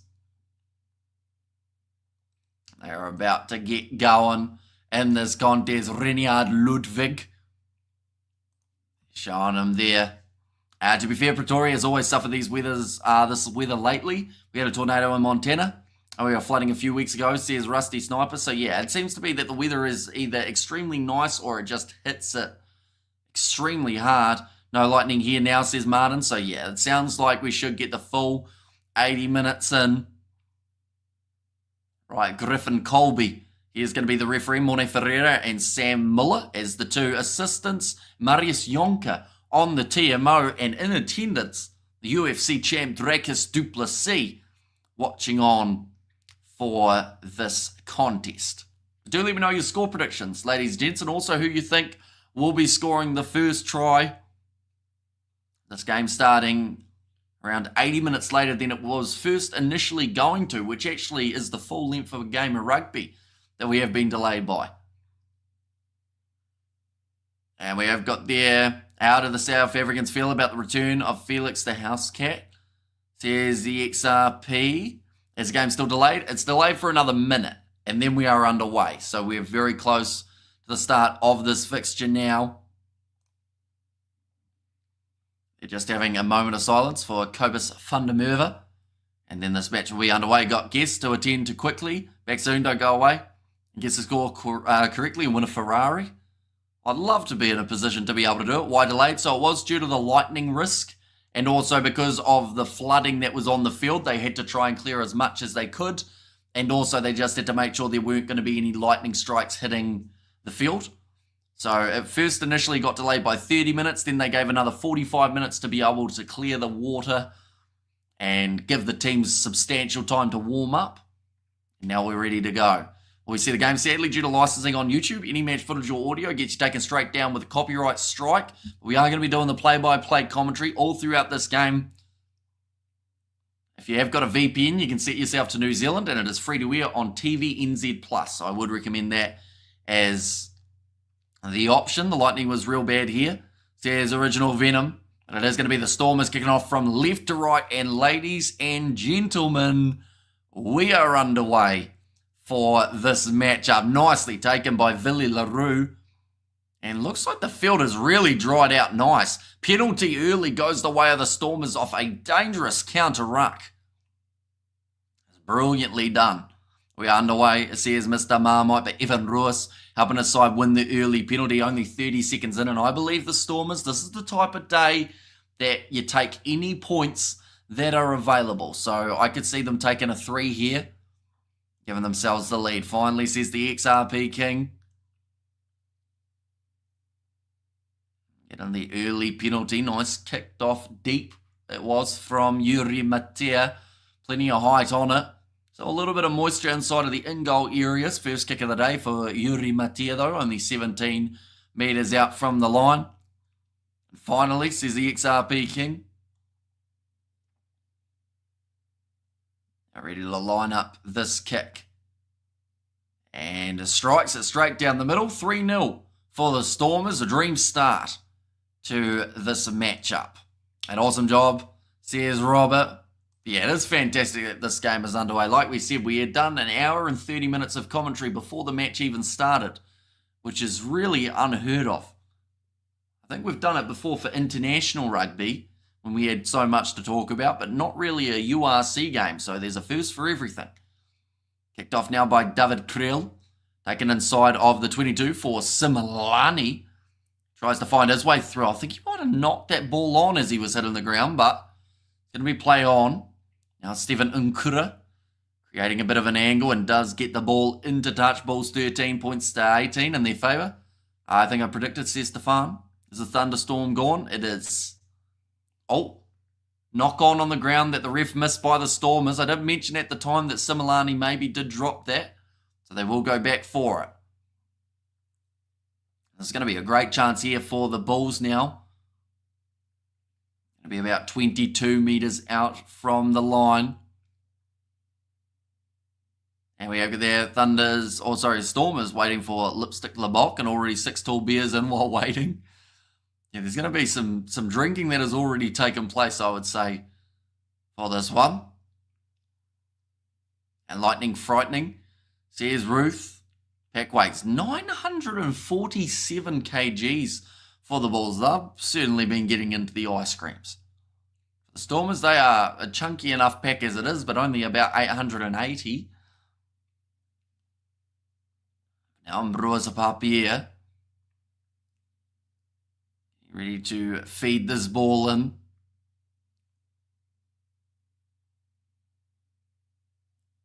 Now, 3 minutes has passed. Are we going to get... No. I was about to say, are we going to get our first legitimate scrum without a reset?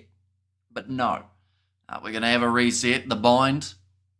Question there from Nettling for share. And scrums have been a problem for the Stormers in the last little while.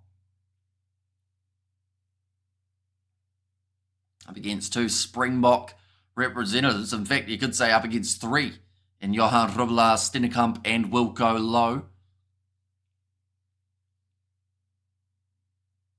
No Cameron Honeycomb for this game. This is the type of position that he loves running off the back of a scrum. Same with Elric Lowe, but he is another absentee for this Bulls team. And the scrum is set.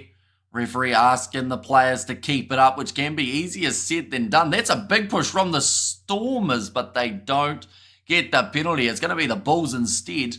Well, the pitch looks good. Yeah, it actually looks a lot drier than I expected. Are the players wearing extra protective gear? They are not, no. Just their normal boots. Some have a scrum cap. And 3-point kicks to goal, grossly underutilised. Well, they are going to take one on here now, the Bulls. The Bulls will win with the bonus point, says Gustav. And Robela Stennekamp, says Ruth. So assistant referee from the far side has actually called that one. By the sounds of it. 4.5 minutes in. David Krill now has the chance to line up the 3 points for the Bulls.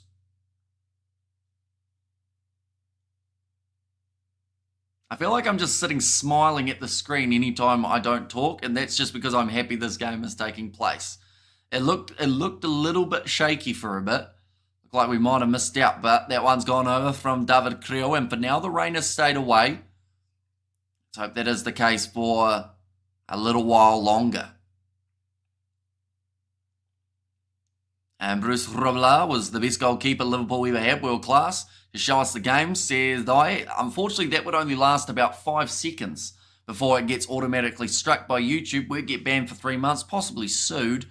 So it's just not worth it, is it? But if you want to watch the game, if you've got a VPN, set yourself to New Zealand, go on TVNZ Plus, and you can watch this game completely for free, and you don't even have to listen to me while you do it. And kickers are going to play a big part in this match, I think, says Lilia B. And 3-3, says Ruth. Yeah, very important game for the kickers off the tee. I think Nkura went up for it and never actually got connection with it. And we have there Where, says Di. So TVNZ Plus. But you have to set yourself to New Zealand with a VPN. Or you can watch it on Supersport, but that is, of course, a paid subscription service. Lilia B's knowledge makes me feel insecure, says Mr. Marmite. This looks like an injury here for Kane and Moody. Just went up for it. Ooh.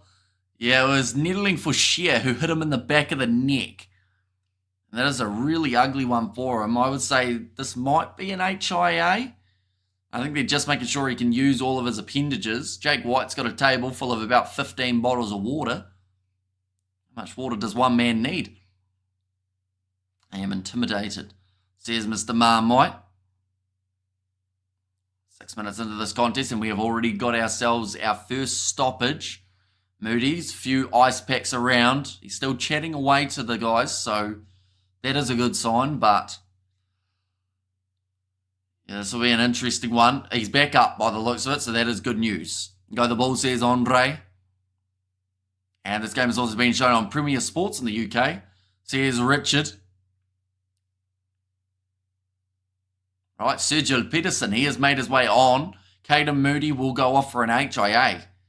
This is a big one, though. Early on in this contest, to lose one of your premium players, the last thing that you want. The game was supposed to kick off 12 minutes ago. What's happening, says Carla? The game has kicked off. We are 6 minutes into the contest, 3-3 between these two sides. Stormers scoring the first 3-pointer, and then the Bulls firing back with one of their own. I bet Moody is not happy, get it? Says Mr. Marmite. We do, yes. Now scrum feed. And this one is going to be feed for the Stormers and Stephen Nkura. And well done, says Mr. Marmite. Another important scrum. The DJ is still blasting some tunes. Sounds like he's going to leave them going while they do the scrum. Unless he can find the pause button. Which he has not. But once again, one has gone down. So it's going to be a scrum reset. This is going to be maybe something that's a bit more leniently officiated in this one. We got Lulu Quick in the chat has said, hi, welcome in. Hope you are doing well. Right, the referee's pretty much said the ground is wet and slippery, so it's going to be understandable why we see some, I guess, slips and slides at scrum time. I like it when I see Hamish try to hide a sneaky grin, lol, says Mr. Marmite. And Neon Dreams at halftime, and to win this game, the Bulls will have to play with discipline. Yeah, exactly right. If we see too many mistakes early, like that could honestly take a team out of this game. A little bit similar to what we saw for the Lions versus the Sharks. Lions scored 3 tries, and they were pretty much gone. Hello, my mate. How are you, says Cluen? Doing very well, mate. Hopefully you are also keeping well. It's great to have this game taking place. An hour and 15-minute delay. In fact, it was close to an hour 20. Now, big scrum from the Stormers and too much movement. So we're going to have another scrum reset. Lions were so good. They were clinical, taking their chances, getting 5 points from that fixture.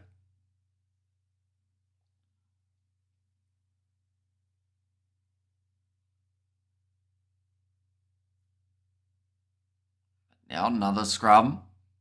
That's now 2 resets of that same one. I'm glad everyone is rocking, says Andre. Okay, work harder than this. It's sad to see Moody went off. Yeah, it was just a really ugly one to the back of the neck, and I'm not actually sure if he's going to be able to return. It didn't look too good. It could be raining again soon, I'm afraid, says Stefan. But the good news is, as long as it's not lightning. Any lightning ruins this game completely. But if it's just rain, even if it's torrential, it's still better than that lightning coming as well. Now, ball going to be fed in for these Stormers. Nicely done. Big push there, and the penalty goes the way of the Bulls. They're using that extra 60 or so kgs to their advantage at scrum time. And that is for standing up in the scrum against, I think that was Alistair it could have actually been Nidali Fouché. It could have been anyone, really.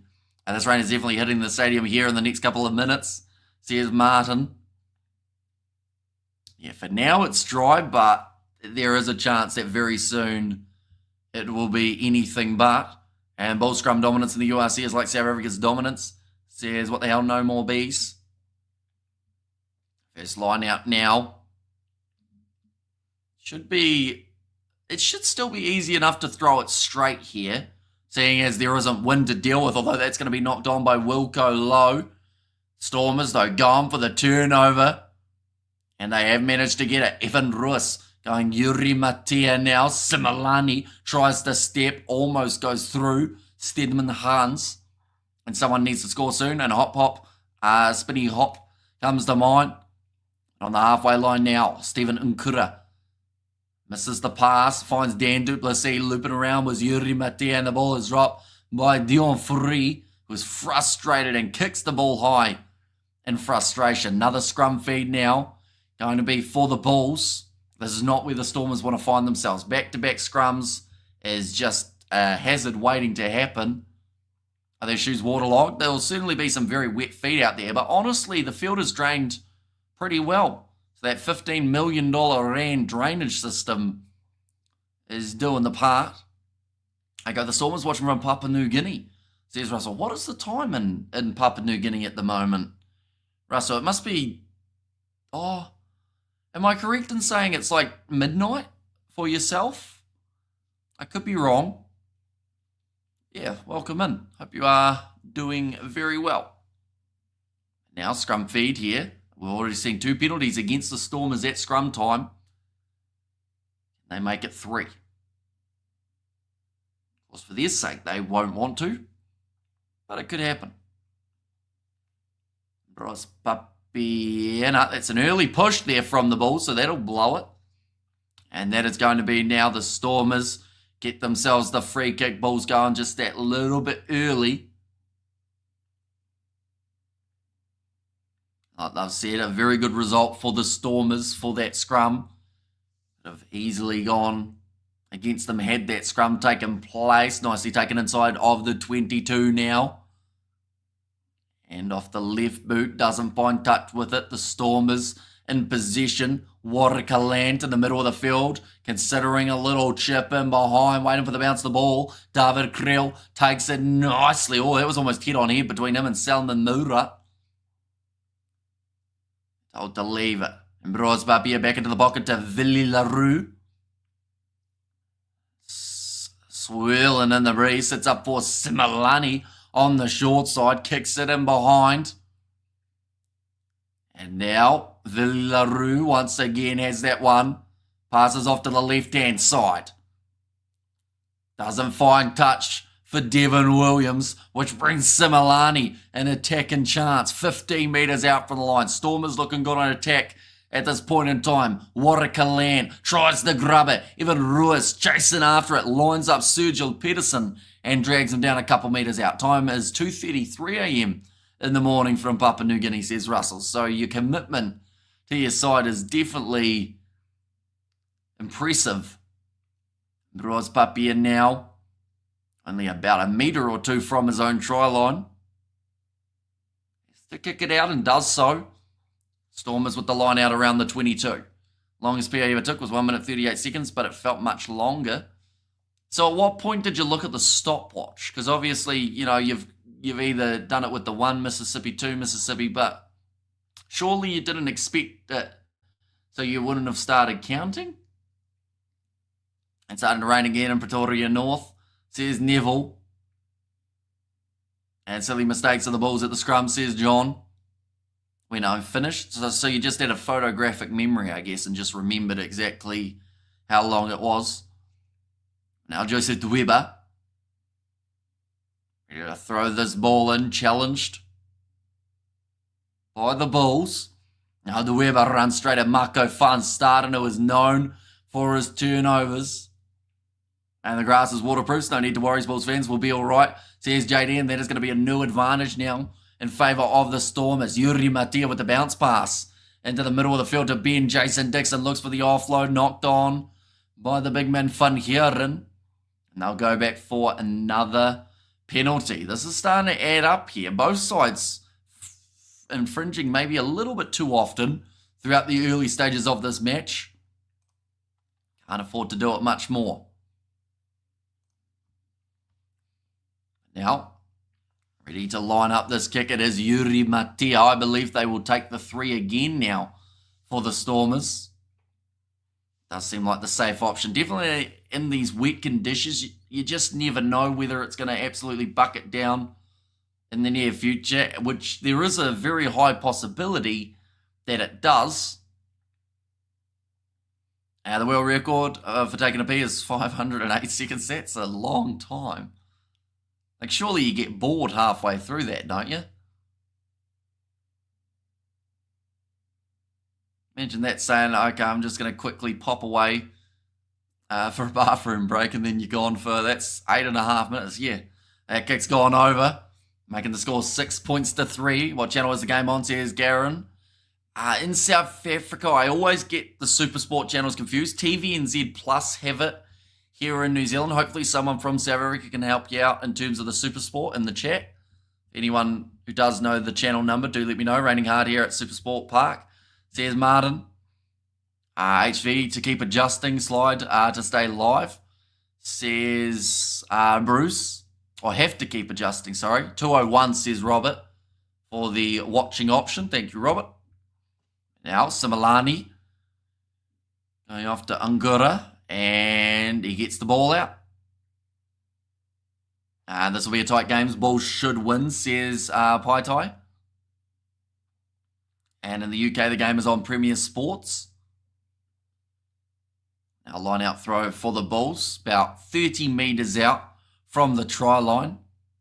And they will just continue to slowly work back into this game. That's the thing. Whoever scores the first try, I feel like will cut this game wide open. Yes, go the Stormers. Says Russell there. Johan Rubla. Ready to throw the ball in. Salman Murat trying to line it up. They've messed it up. They're overthrown by the Bulls. Here comes Joseph Dweber. Great low tackle made by Willie LaRue. That is a cynical infringement. He's dove on that ball. Of course, not allowed to do that. We hear their players saying, stop talking to the referee. I can't do a South African accent.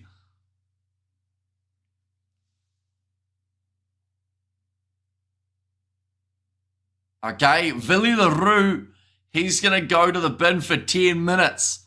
The referee has said there that was quite a cynical play. Of course, it's around the halfway line. Their bladder would have been as big as an elephant's, says Mr. Marmite. Unless they just strategically trickled, I would say, is probably the more likely situation. But Yuri Matia kicks that one towards the touchline and has found some really good meters here.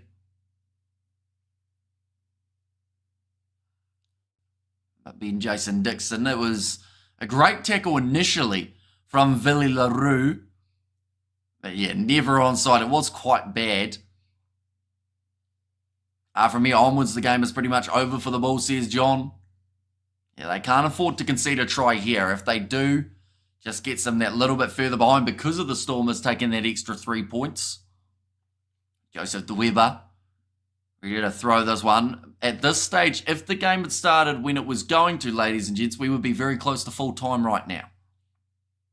Maybe another 10 minutes or so to go. Instead, we're only 20 in with plenty more action remaining for the South African derby. Joseph Dweber, ball at the back for the rolling maul, and they've probably lost a good about 5 metres from where that maul took place, although now they have gained those metres back and they've got the penalty advantage as well. This might be another yellow card for the Bulls. Cross kick attempted, and it has found the hands of Lelion Zas. 2-man tackle on him. Sebastian de Klerk trying to go for the counter ruck. The ball is bouncing around. And it's going to be another penalty. This one for kicking the ball away in the breakdown from the Bulls. This is not good. Oh, and speaking of not good, is that rain that we are now seeing falling? Yes, it is. The rain has now started at the ground. As okay, Villy is usually good off the bench, says Martin. Yeah, 8 minutes remaining of that LaRue yellow card. He will get to make his way back out. That is nice of Willie Engelbrecht holding the umbrella for his teammate. Both making their way onto the field later on. Is this the last game today you're commentating on? It is. I mentioned about it earlier on how this is only a weekend with 5 live streams that we're doing, but with the amount of time before this match, it's almost the equivalent of 6. But yeah, a little bit more of a quiet weekend for ourselves. Leinster just got a try. But it's being looked at by the ref. Yeah, there is about 10 minutes left. So here's Richard. Now line out throw for Joseph Dweber. Nicely claimed again by Ruben van Heeren. Now marching forward. Nice bit of work here. Spinning around 1 metre short. This one is very close. If it's not over, it's going to be close to 1 or 2 more phases for them. Ball stuck in there. Bulls get the scrum. Massive turnover there for the home side. Bit of push and shove there between Ngura and Marco van Staden, which of course brings in Evan Roos. How many gold stars out of 5 do you give the Sharks versus Lions game out of entertaining game perspective? Gold stars, you probably, like, this sounds harsh, right? Lions performance, you give a 4 or a 5.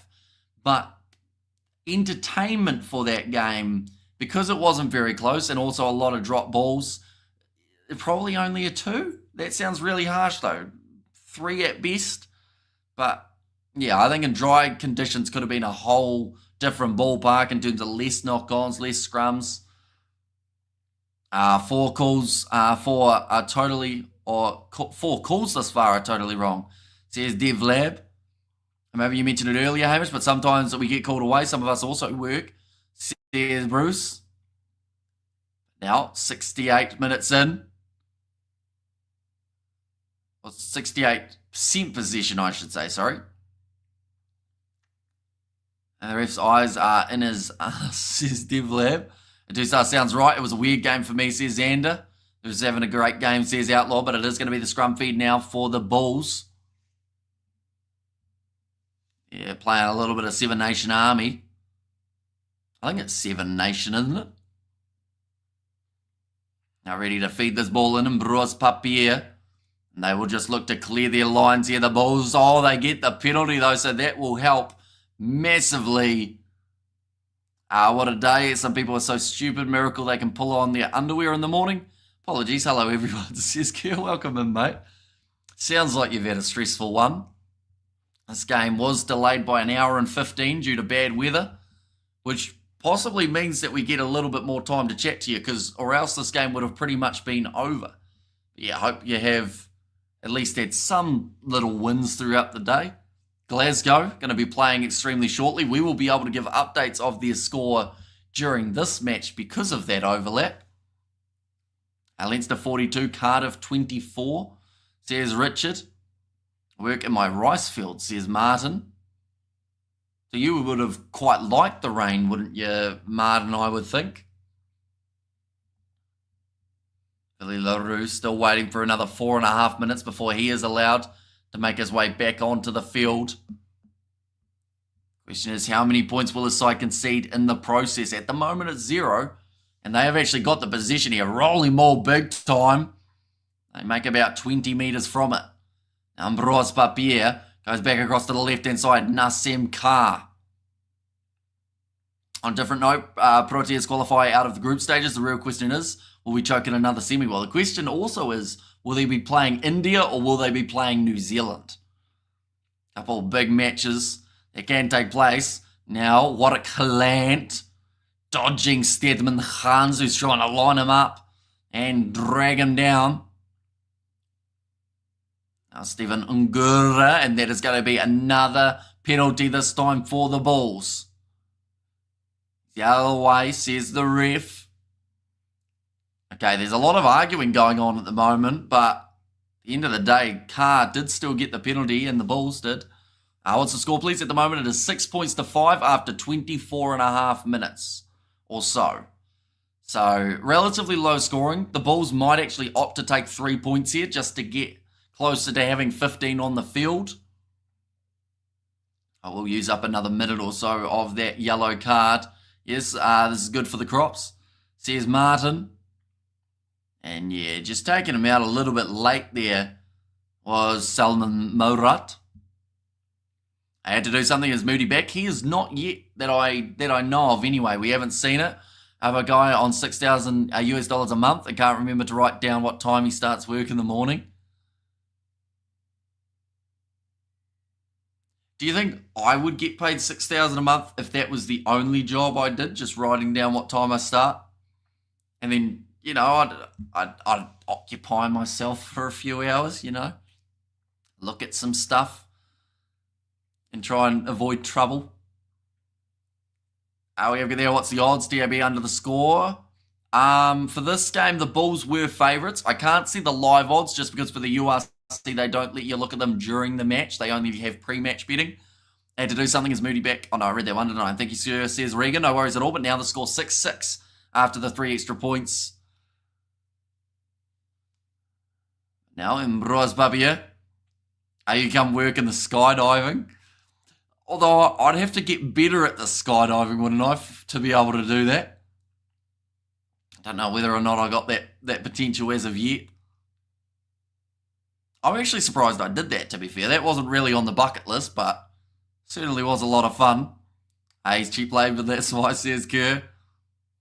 But now, going to be nicely taken. Gerhard Stennekamp. Going off to the right-hand side. Ambros Papier here. Krill tries the cross kick, well taken by the Stormers. Number 3 black, that's going to be offside against Ninling Fouchier. And this is another penalty that the Bulls can just use up a little bit more time.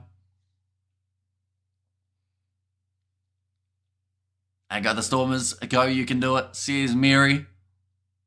Dweber already has their hands on the hips. This game has been played at quite a quick pace for a game that is... I feel like nobody gets that reference to skydiving. Context may be required, says Kerr. That is true. Although I think I did... what live stream? It might have been a URC one. Or it might have been Six Nations. No, I think it was URC that we mentioned about how we were doing some tunnel skydiving on the other one. And pay him a decent wage, maybe he will perform better. What wouldn't you do for 6K a month? It's a lot of money, says Xander. I'd be very happy with 6K a month. I'd be happy with 3K a month, to be fair. But now, another chance here for David Krill. And that one has gone over, so that makes the score 9 points to 6. This game floating by at the moment. The Bulls have now taken the lead, and Villy LaRue, I believe, will be all but back from the bin. So that's actually a pretty good power play. 10 minutes of having one man down, scoring 6 points. I pay my shoe cleaner 4K a year. Is your first love rugby or cricket? Probably cricket, I would say, was the first one that but I played rugby before I played cricket, so, you know, could go either way. Oh, no one able to line up that one. Knock on from Joseph Dweber. Ivan Ruisi was through to score the try if there wasn't the knock on. And cricket is the best sport, says Xander. And Ringrose 3-game ban includes the Leinster Club a game today, but Intermac wasn't allowed to count a club game in his ban. Doesn't sound fair, says Brian. Yeah, it's an interesting one, isn't it? A 6K a month is peanuts, says Mr. Marmite. Depends what you're talking. You're talking rand, because rand may be a little bit lower, of course, than dollars. Pay peanuts, get monkeys, as they say. And if you can't put your underwear on in the morning, don't wear any.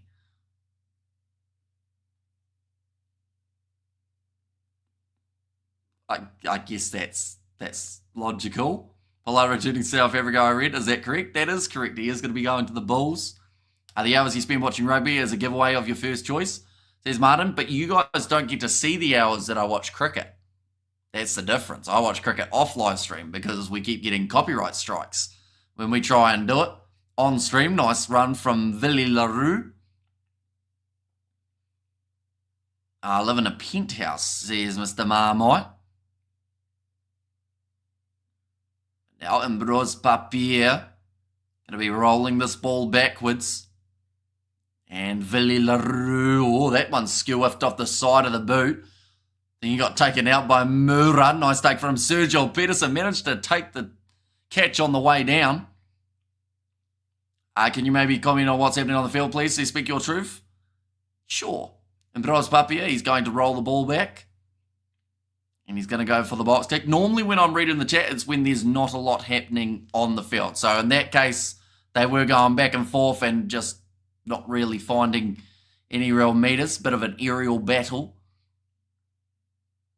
I believe you are confusing penthouse with horse. But now 40 meters out for the line. Salman Murat again. What position did you play in rugby? I was a winger. But, oh, that was almost a knock-on from Stephen Ungura. I'm going to be put high again from Warwick Lant. And nice take from Lilian Zas. No one for the Bulls able to really line up that one. And Ruben van Heeren. Let's have it again. Back into the pocket. Yuri Matia. Once again, going back to the kicking. Seems to be something that both of these sides are going to be using quite a bit throughout this game. Evan Ruiz drops and Bros Papier. Now short side. Ungura goes off to Lilian Zas. In fact, no, this time it's Ben Loader. Very close to the sideline and he's wrestled out. Not a great game so far. The weather is having a negative effect, I think. It's nice to provide employment for your family, says Kerr. And stop laughing, Hamish. You must be glued to the sports channel 24/7, buddy. Most of the time. Like, once the live stream's finished, I normally try and catch up on what I've missed. So, like, cricket-wise, I'll be watching the New Zealand versus India match, 10 p.m. tonight. Probably doing an all-nighter with that.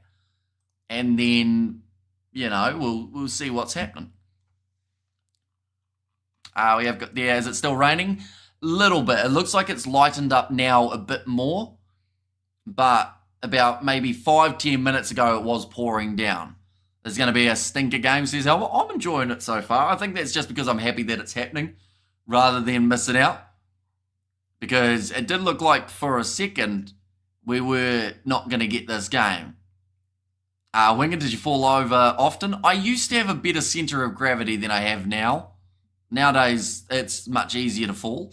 As lost its dry, it's coming down quite heavily here. At the moment, it looks like the rain has subdued a little bit, but it was heavy before, so there is a chance that it could be heavy in only a couple minutes' time. Evan Ruiz, 10 metres out from the line now. Chance for the Stormers. That's going to be an advantage against the Bulls for offside against Reinhard Ludwig. Which now brings Mattia. Tries to pass it to Dan Duplessis. It was a rough pass. And they'll go back now. I'm on unders 53.5. Oh, how early did you put that bet on, speak your truth? Was it like before there were rain delays and before you saw the weather? Because if you did, like, you probably got much higher odds than they would have been after the rain that's fallen. Curious what the stats are for this game at halftime, says Kerr. Yeah, we're only 8 minutes away. It is absolutely flown for this first half. Aaron Johannesburg, the weather is crap. 1 hour from Loftus. I can't take this rain anymore, says Xander. Now, another chance to take a 3, and that is exactly what they plan to do here with Yuri Matia. Seems to be the safest option just for now. And this is more than likely going to make it 9-9 at this point in time.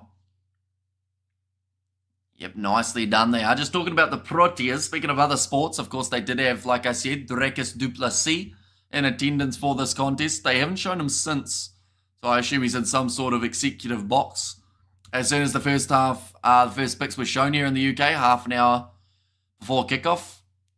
Oh, so that might have been just before they delayed it, maybe.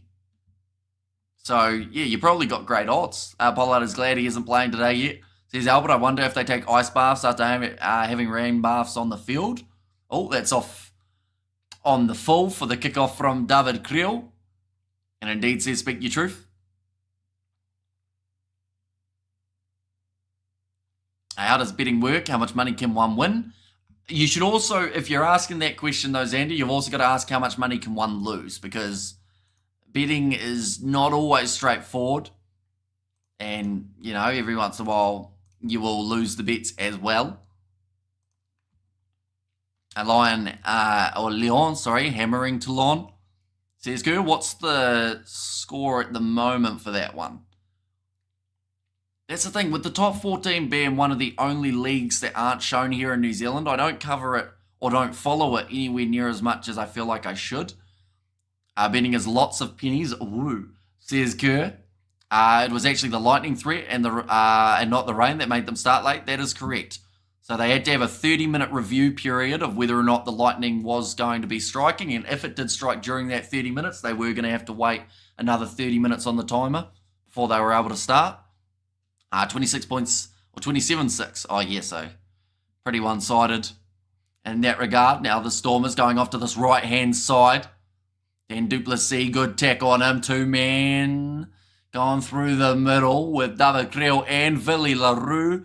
They've given away another penalty.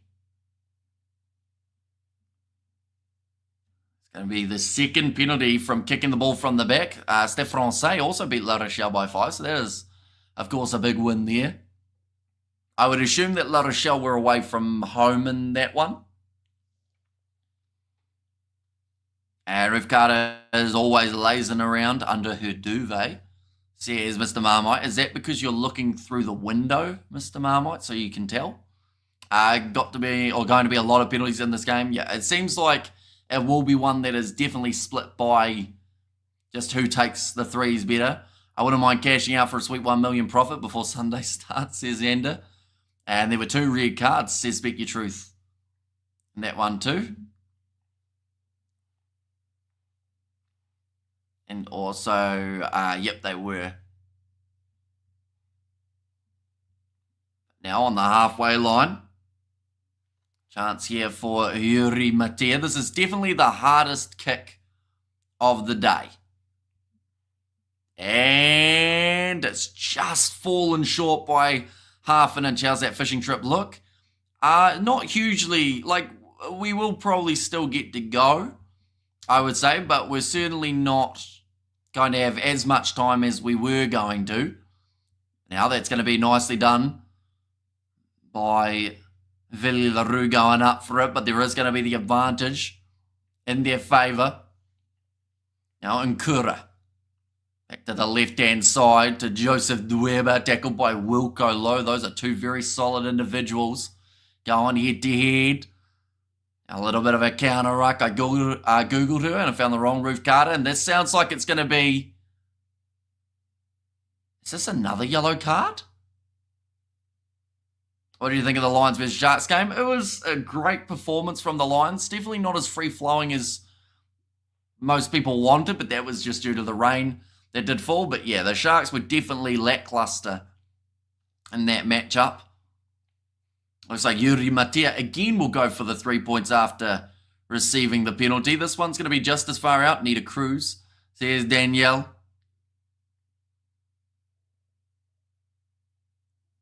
But yeah, has to release him before pulling him the way that he did there. Now, Yuri Matea, has he learnt from the mistakes that he made just before?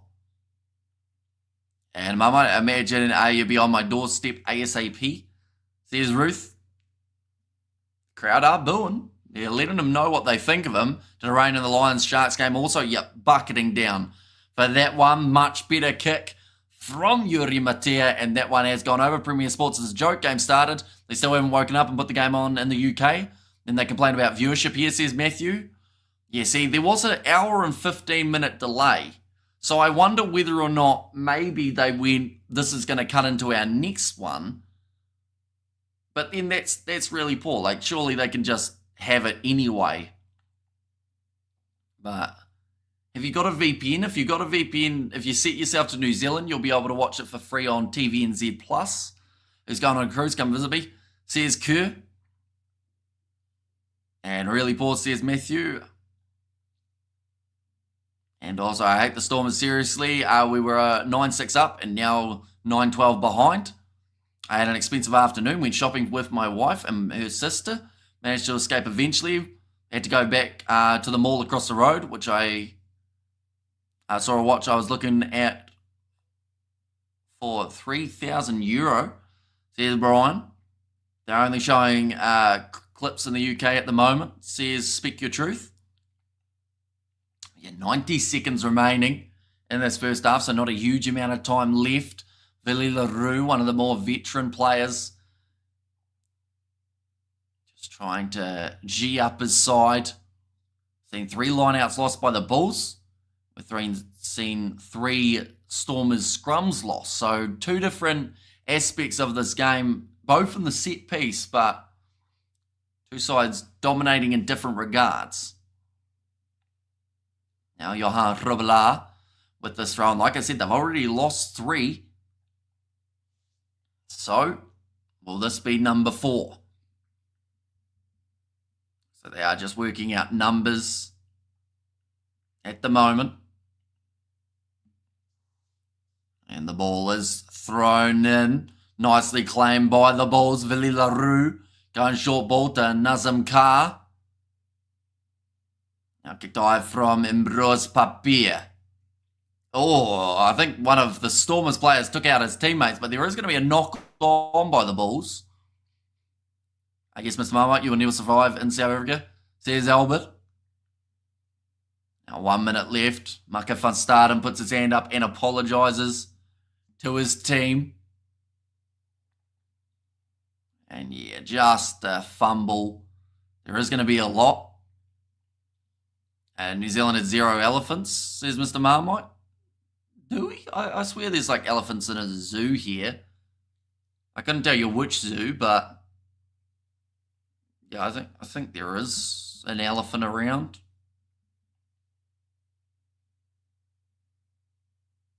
Now again, it's going to be the scrum. I think with the amount of time remaining, Auckland Zoo, says Albert, there's 15 seconds left and the Stormers are leading, so I think they would actually be pretty happy to close out this game, or close out this half, in fact. I've seen some in Auckland on Saturday night. Says good. Mako van Staden looks like he's got some sort of leg injury here, so that's going to take him from the field. An early change for the Bulls. And they have gone with the 5-3 split in this contest, whereas for the Stormers, they went with the 6-2. I tell you what, this is big. Because if they've lost Mako van Staden, Eldrick Lowe, and Cameron Honeycomb, that is a starting loose forward trio that the Bulls will no longer have. And Marco out for another 6 weeks, says Eric. Hopefully not, but it's hard to say.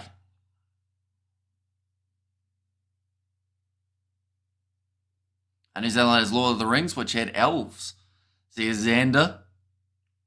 Right, Ruan Vermaak will make his way on for Mako van Staden.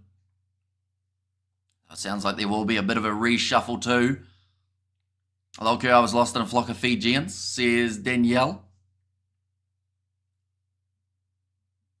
We have got there. Yes, I only went back to the mall for a pee and then I saw it. Watches are a bit of a hobby for me, says Brian. 15 seconds still remaining. This half. The scrum has been tough.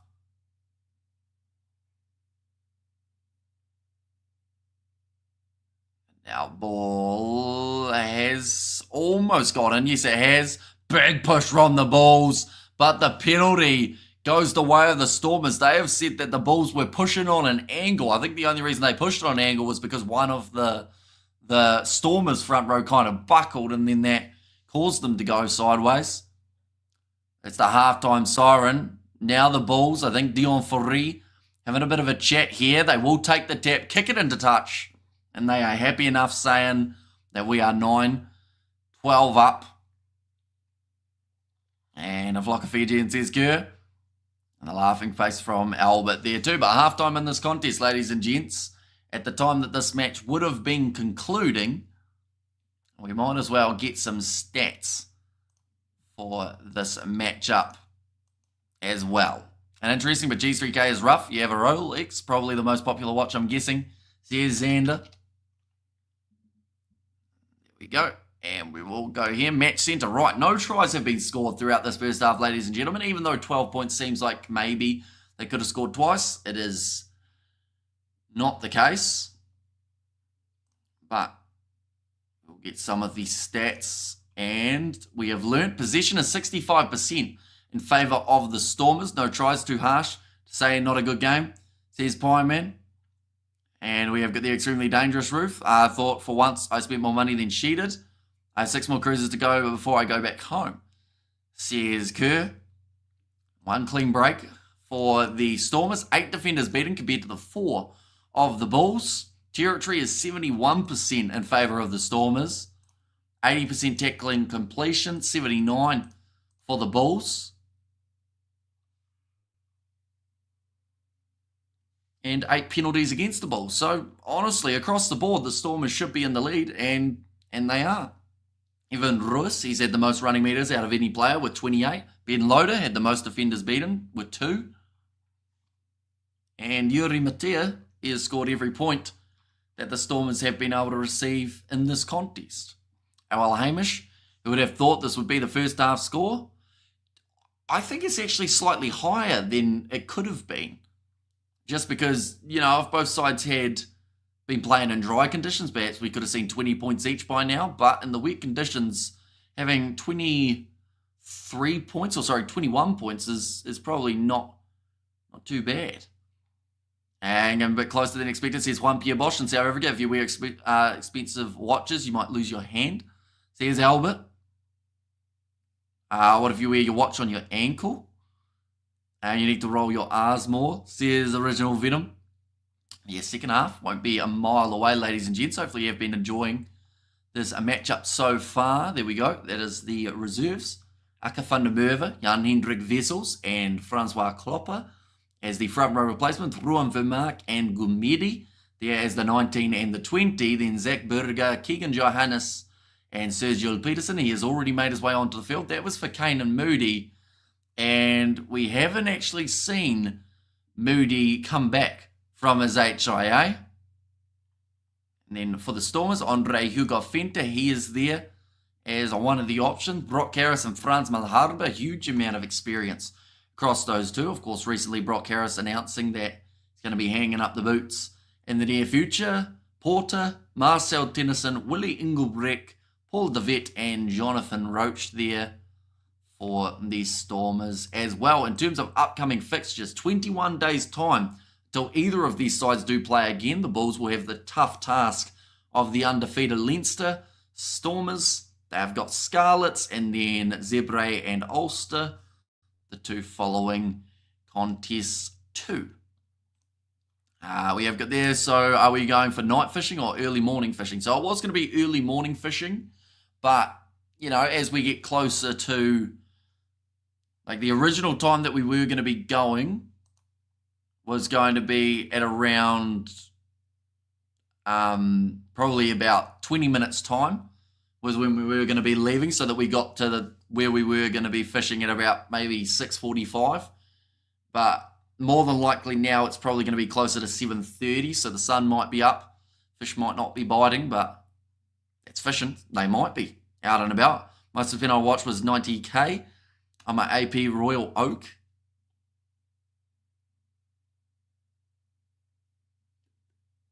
That's a very expensive watch. The weather took wonder. Willie out in the game. Moved Krill to 10 and Willie at 15. Says Albert. And Albert over 3-6. Says Original Venom. Yeah, 12-9 at the moment, so very close. Stormers have held up the forwards, good on them. Who won the Sharks game? England lost to South Africa in the cricket. Says Rape. So the winner of that last game was the Sharks. No, sorry. They lost badly. The Lions managed to win it. 38 points to 14. I pay that and then wear it 4 or 5 times a year, says Kerr.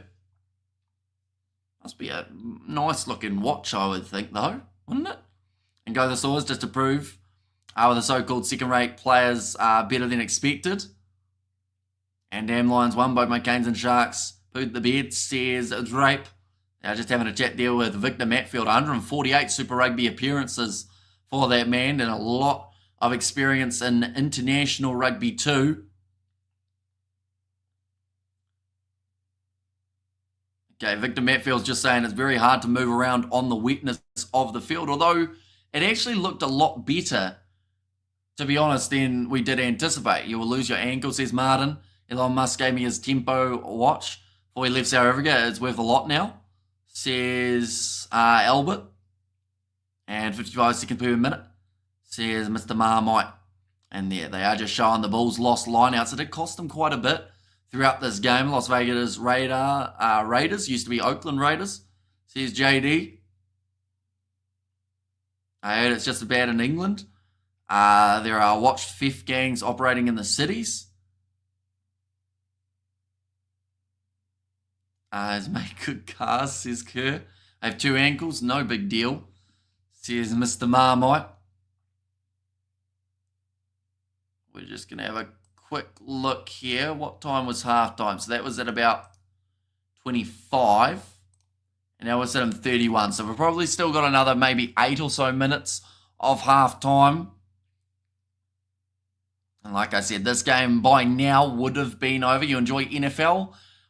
I'll be honest, I don't watch a huge amount of it. I watched the Super Bowl. That was the only game of NFL that I've watched all year and all of last year as well, I think. With the exception of probably the last... No, I think I didn't watch the last Super Bowl.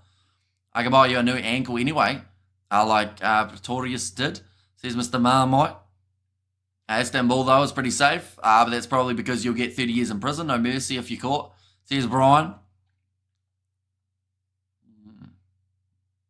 They're just showing there the ill discipline of Villiers Leroux getting a yellow card for such a rookie mistake from Villiers Leroux. Give away that one. 12 points to 9, though the score only penalties have been the scoring opportunities for these two sides, and maybe that is the way that it will stay. I honestly do think whoever scores the first try in the second half has a good chance. Over there, it's just a joke. We know VW is overrated, says Kerr. And over there, the watch from Danielle. I think the last watch I bought was about $15. And I really, I went all out, and now I've lost it. I don't know where I put it. In fact, I think it broke. South African banter is very weird. VW is the best cheap car, says Albert, and Super Bowl was good, says JD. Yeah, the underdog managing to win it. Chiefs not getting the job done. I know. VW is overrated and overpriced, says no more bees. What is the point of a watch if you have nowhere to be? Why don't you have anywhere to be, Mr. Marmite? Are you not invited anywhere?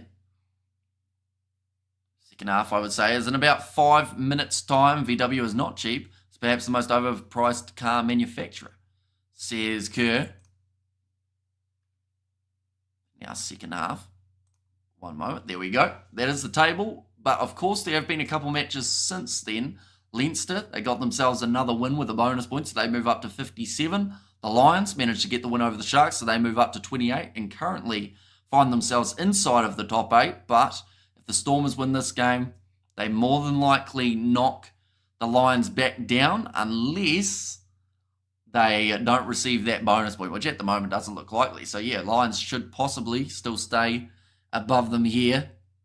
Anyone who hasn't seen it, these are the two benches for these sides as well. Quality is expensive. What time is it on the moon? That's a very good question. We have good there, Mr. Marmite on my toast. BMW and Mercedes Audi are all more expensive than VW. And I was also a Stormers fan, then I got a jab. Also, versus Scarlets, it's about to kick off. Same with, I think, Glasgow are just about to kick off too, aren't they? Up against Ospreys. Oh, no, sorry, that is at 8:35, a little bit later. That one will be taking place. I can't watch NFL or NBA. Where'd that go? Or even ice hockey. Rugby and cricket is good enough, says Xander. I've always wanted one. When I received a windfall, I decided to treat myself to it, safe in the knowledge. It as a watch, but also an investment, says Kerr. And the first fully waterproof watch was Rolex, which is Reg as a charity. Bring back the Super Rugby, got South African teams dominating in both hemispheres. What's up, chat, says Logan Roots. Welcome in, mate. Hope you are doing well. Current score in this game is 12 points to 9. Sitting relatively close at the moment. Someone just stuck their head right in front of the camera.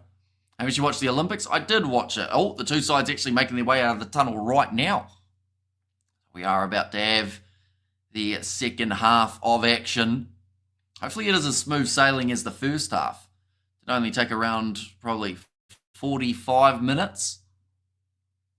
NFL netball for losers, says Martin there.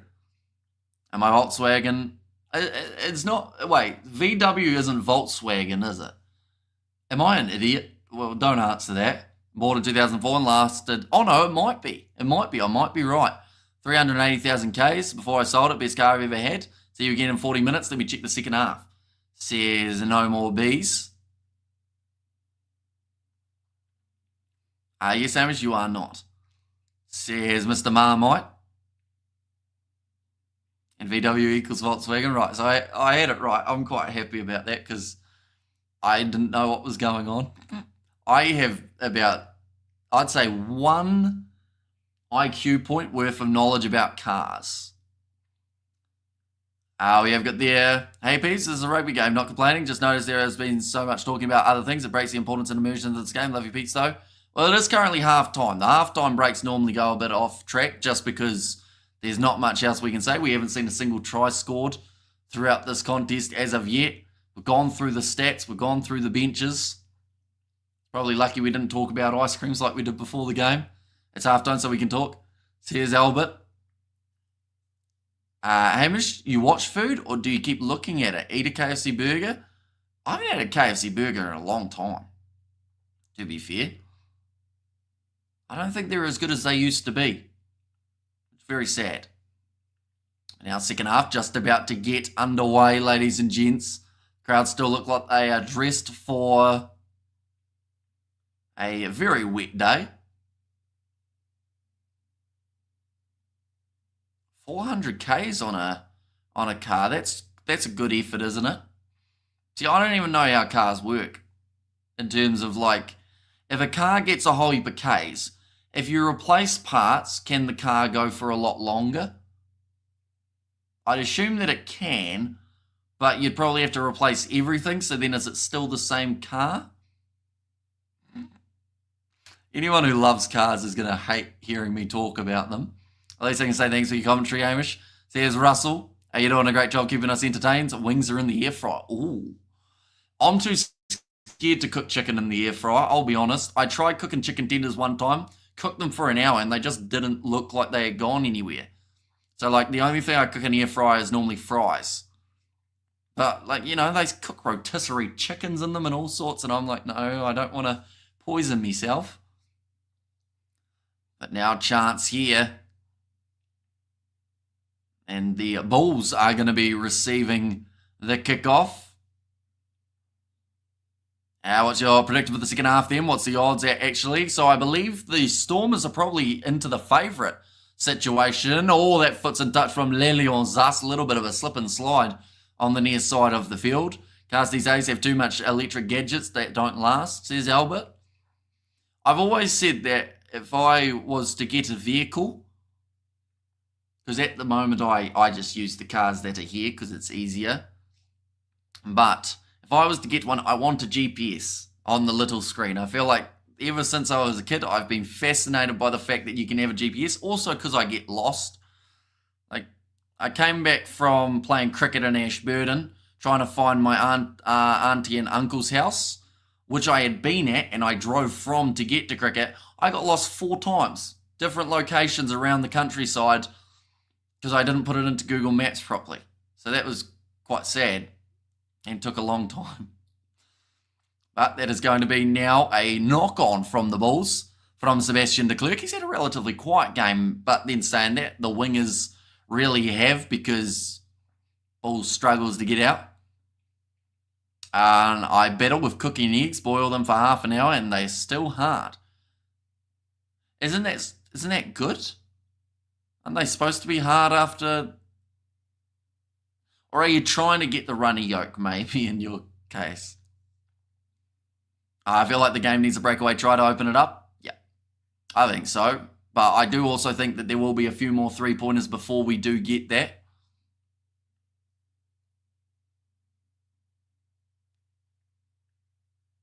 But now, I've just said there that the Stormers, they have been under pressure at scrum time. I think they've given away 3 scrum penalties so far throughout this matchup.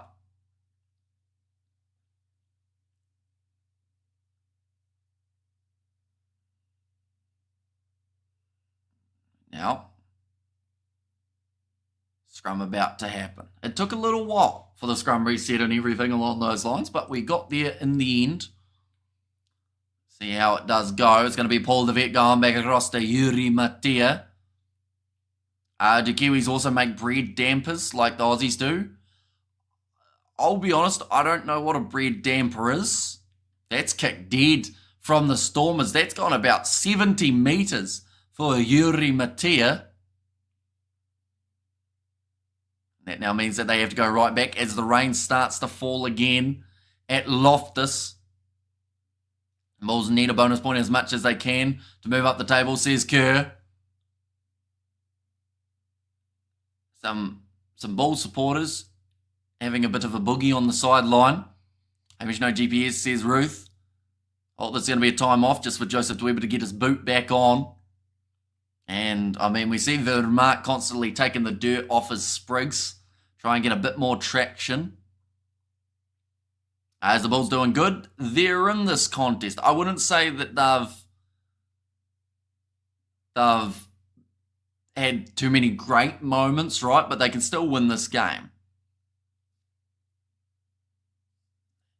There we go. Their rain is good. I'm doing the rain dance. Says Speak the Truth. Of course, for your bet, that would be better. As a dense bread and a cast iron pot on coals on a campsite. Maybe. I haven't really been camping much, so I probably don't know what is and isn't eaten.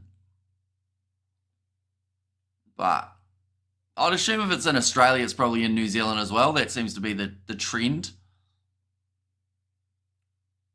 Now another scrum feed here. Are the Sharks out now, says Michael Byrne. There's still 4th, I believe, in the overall standings. Any standout players?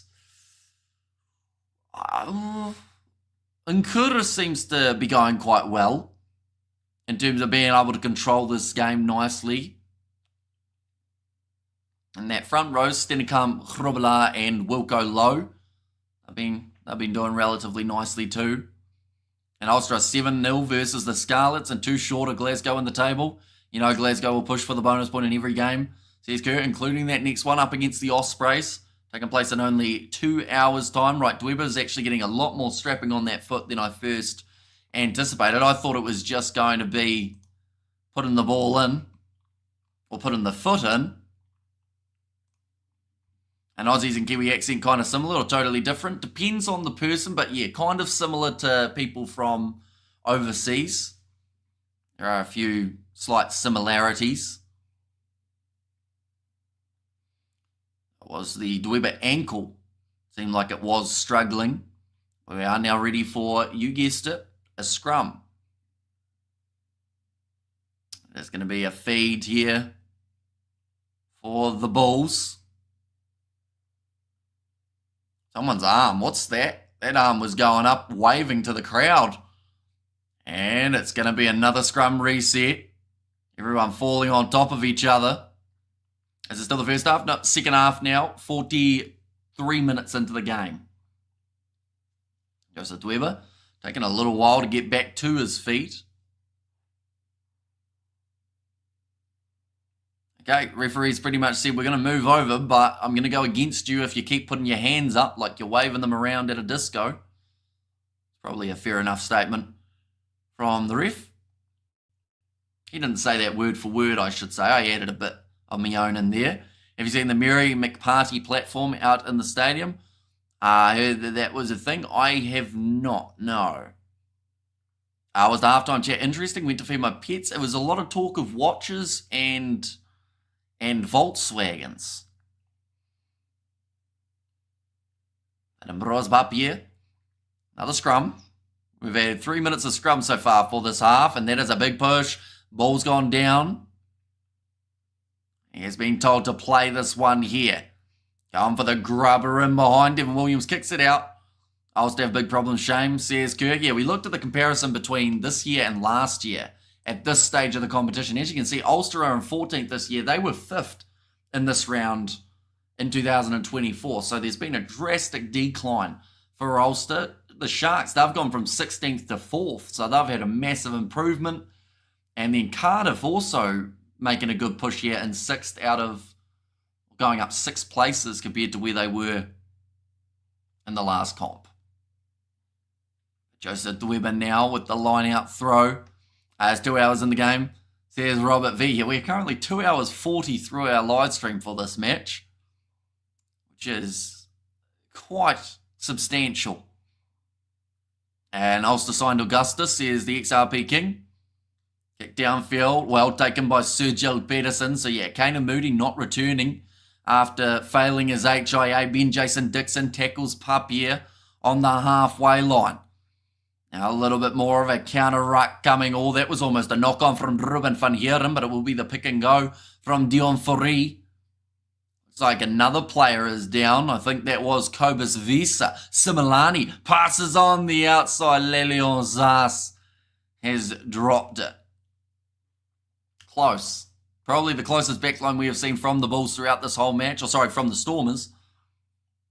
The Bulls and Sharks helping out the rest of the South African teams today, says RIP. Yeah, I think Cobus Visa took probably a few boots to the back of the legs there by the looks of it.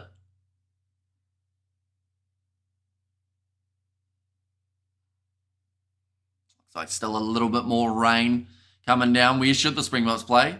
Against UK teams or against the Australia and New Zealand teams? Depends on who you ask, to be honest. And when, oh no, I read that one. The very chatter is our version of the crowd doing the Mexican wave, says Russell. Right, he's back up Cobus Visa. Oh, that hamstring did not look good. That made him tweak backwards big time in a hurry. Dion Fourie just having a bit of a chat with him. Yeah, he's not liking that too much, and he's got to try and walk his way off the field for Cobus Visa. This looks like maybe a season ender. And Rainer's back, says Martin. Another change being made for the Bulls here. It's going to be Gumedi. Not exactly a bad change to make, but of course a bit earlier than they would have liked or preferred us in the Australia-New Zealand Championship, says Xander.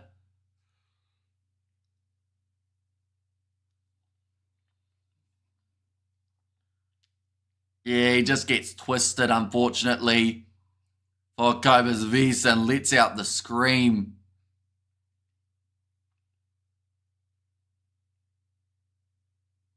Yeah, just the knee folding completely wrong way. Hello, says Franco, welcome in. And you look tired, man, says Dexter. At the moment, it is 6:30 a.m. New Zealand time. So that's probably why. And we're running off about an hour of sleep, so that probably also doesn't help. South African sides compete better in the URC. If you look at where they sit on the table, it's the right company for them, says Kerr. Now kick downfield, and they will go back for another advantage. Number 8 side entry, so that is against Evan Ruiz. Neither Nuts' career ending, says Xander.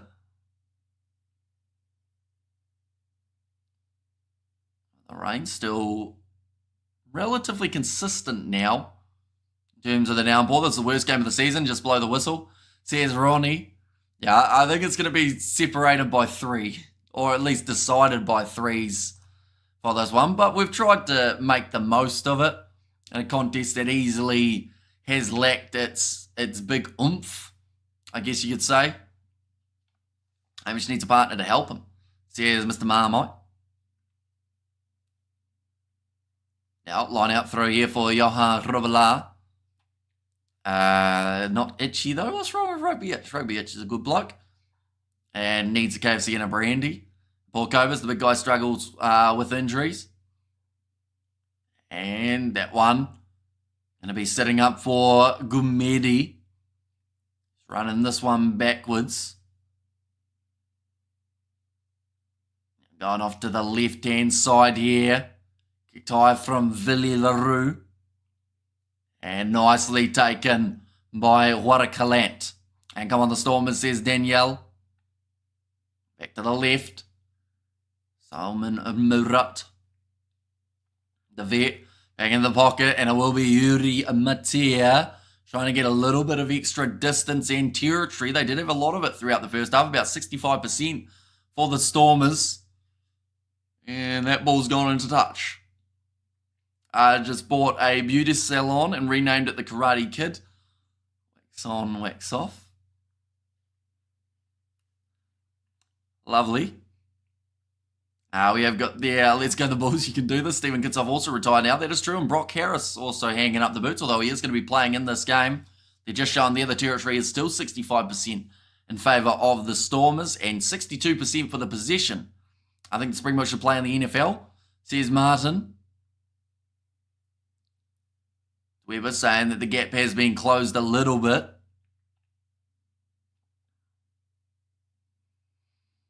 And now overthrown. All bit upright from Gumedi on Ben Jason Dixon. They may just want to check that one.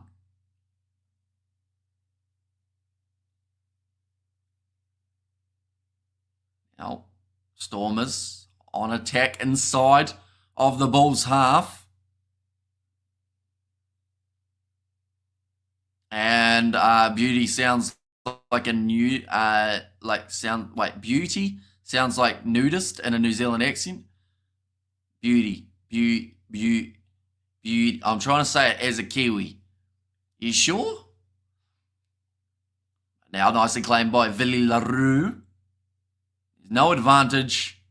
Another knock on. Back for the scrum.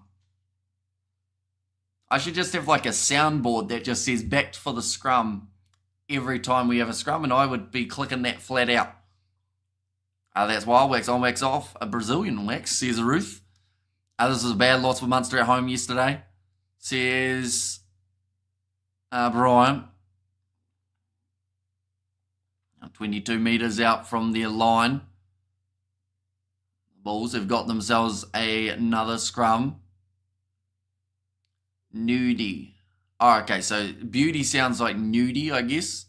Can you talk Afrikaans? Not much. I only know like Jou Lekker Ding and Bayadanki and Lekker. That's about all I've got in my South African or Afrikaans speaking.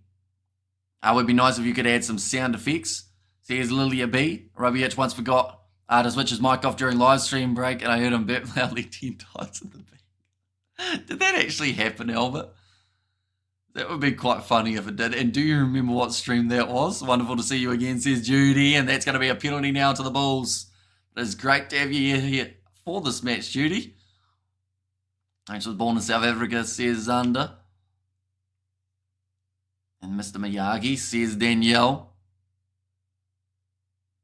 That's going to be wheeling the scrum. Not as bad as Munster's lost. Should have been beat Edinburgh. I got 8 scrum penalties and no yellow card for Munster. Says, speak your truth.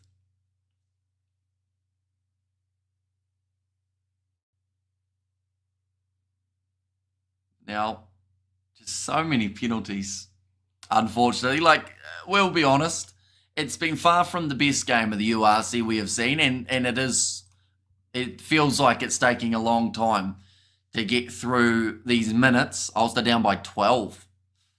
You see, they're going to have a rough season by the looks of it for the Ulstermen.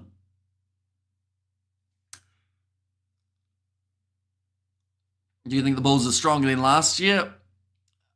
If I'm honest, I would say I'd say full strength, yes, but they are far from full strength. So I'd say no currently just because of the players that they're missing. Like for this one, like next week we could see no Eldrick Lowe. That was out on the full. From Villy LaRue, so another line out for the Stormers. Oh no. Ref says that it bounced in the field of play. No, he doesn't. Now he changes his mind. How about a comment of the week? I'd take a note of a few and make a poll. Says Valilia B. It would be tricky to pick comment of the week because I feel like there'd be a little bit of bias there probably. And we have got their boring match. The wetness of the match has dampened it, literally and metaphorically, just because we haven't seen that same great attack that both of these sides do offer. I don't think this Bulls team would have had a different result in the last year's final, says Kerr. If you are what you eat and you eat a vegan, does that make you a vegan? That's a very good question. Vegans probably wouldn't want to be eaten, though. So that's the tricky part. Are the players being a bit too cautious? I don't know about cautious. It just seems to be that there's just such a slippery ball out there that they're finding it hard to even grasp it. Go the Stormers, we don't mind an ugly win, says Andre. Yeah, they're still the same in terms of those points on the board, whether it looks great or not. I don't think we're going to see a bonus point, though, for either of these sides in terms of 4 tries. I know some vegans who love getting eaten. Sorry, I need therapy today, says Kerr. They're just showing that ball. It was very close to bouncing in the field of play. In fact, I think it almost arguably did. Or maybe just on the line.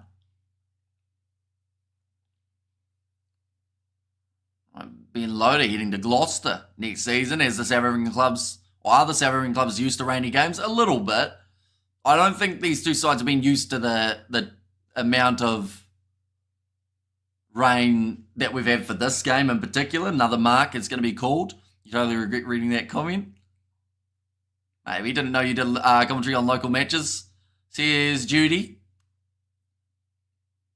Yeah, we've had a few games of the URC on the channel over the times. Oh, that's going to be a quick throw taken. Evan Ruiz now up to the halfway line. Ball's still there. Paul DeVet being told to use it. Will go back into the pocket. Nice sell of the dummy from Yuri Matia. And vegans being fed meat without them knowing is funny, says Xander. Close, but such a boring game, says Neville. The good news about it, though, is the fact that it's close. Like, if this was more one-sided, like one side was, let's say, 12-0 up from penalties, it would be a bit different. But because there's still a chance for either side to win, last 10 minutes could be extremely entertaining and save the whole match. That's what I'm hoping anyway. Going to be kicked high by Paul DeVet again. And Villy LaRue puts the ball down. Did go backwards. They're being told to get out of it. They're still trying for it. But they just managed to get their hands out of it. Parts of Pretoria under water, I've just heard, says Beth. As it's still raining. It is, but not as heavy as it was earlier on. One's going to go into touch.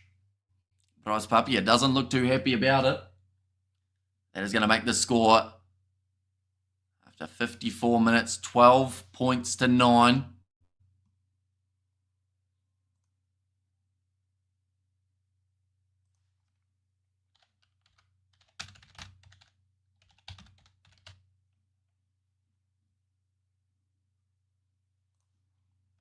Let's begin with that, says Mr. Marmite.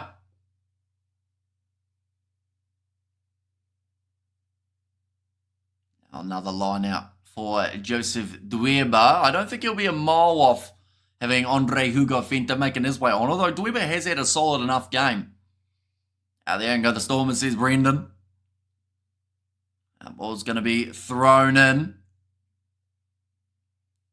Good shot. Oh no, Dweber's just dropped the ball. I just jinxed him big time. And now the counter-attacking chance. And Bros Papier going for the kick in behind. Nicely taken at the back from Yuri Matia. Steps around one. Thinks about going for a second. And he's in touch. Mistake made at the back. Try for Ulster. Says Kerr. And good on you, mate. Forcing, attempting any South African languages. I've been here for over 50 years and I'm still trying to navigate my way around our 12-language anthem, says Robert. Looks like now they aren't a mile off making the change of Francois Klopper.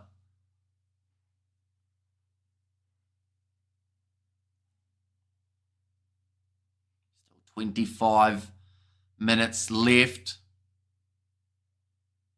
Some really good skill from Yuri Matea.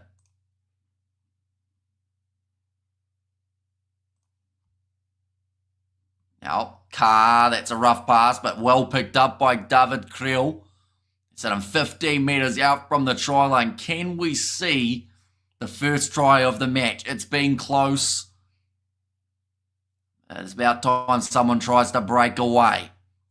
Villeleroux knock on from Ambrose Papier. In fact, no, sorry, it was Sebastian de Klerk. Looks like the turnover is good there for the Stormers. What a Calant puts in the fend. Now Leleon's ass is loose and it's going back for the scrum. 25 minutes left. Someone's got to find a good moment here. Next try wins is pretty much as we sit at the moment.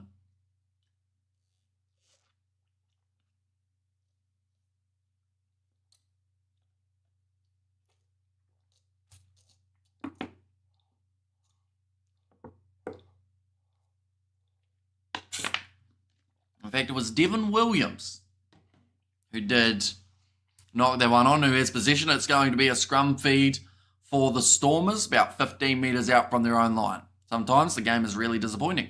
Says Danielle, if the Bulls lose this game, Jake will either resign or turn vegan, says Albert. That's an interesting statement, Drake. We won't read that one out. This game is like my ex. It can go either way, says Xander. 3 scrum penalties in favour of the Bulls so far. We do also see that Paul DeVette, he has made his way onto the field. And it's gone down again.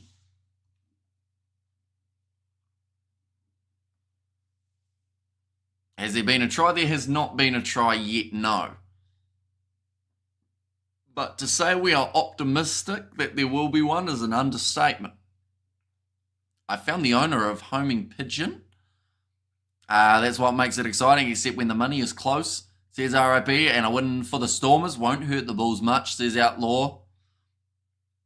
Yeah, a win away from home would be massive for the Stormers side, definitely because of the conditions that they've been playing, and of course both sides playing in those same ones, but the Stormers adapting to the wetness a lot better.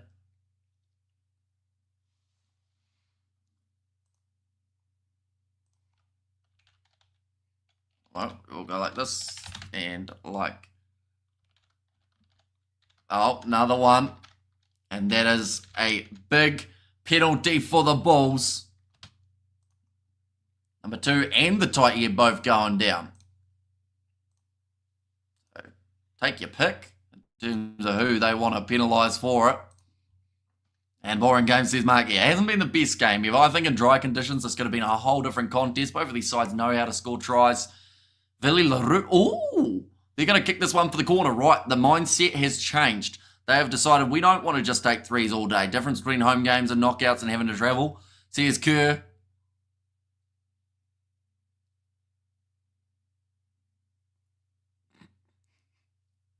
The Stormers go surfing daily so they can adapt. That's not the one that I was laughing at, by the way. But yeah, they've got to be able to handle these wet conditions. Ruan Fenta, Andre Hugo Fenta. He is now onto the field. Leon Forêt has gone off, and Engelbrecht is on to Moura. Not able to steal that one. It's going to be a new advantage. How much do you ever base your next meals on who wins the game. If the Bulls win KFC, if Stormers win bread and butter. Not normally. Normally, like the live streams wise, we base what we're having for breakfast after the streams if we get a donation or not. Like Blues Nate, he always, when he was around, he's still around, of course. He hasn't like died or anything, but you know, he would randomly donate and then we'd go and get breakfast.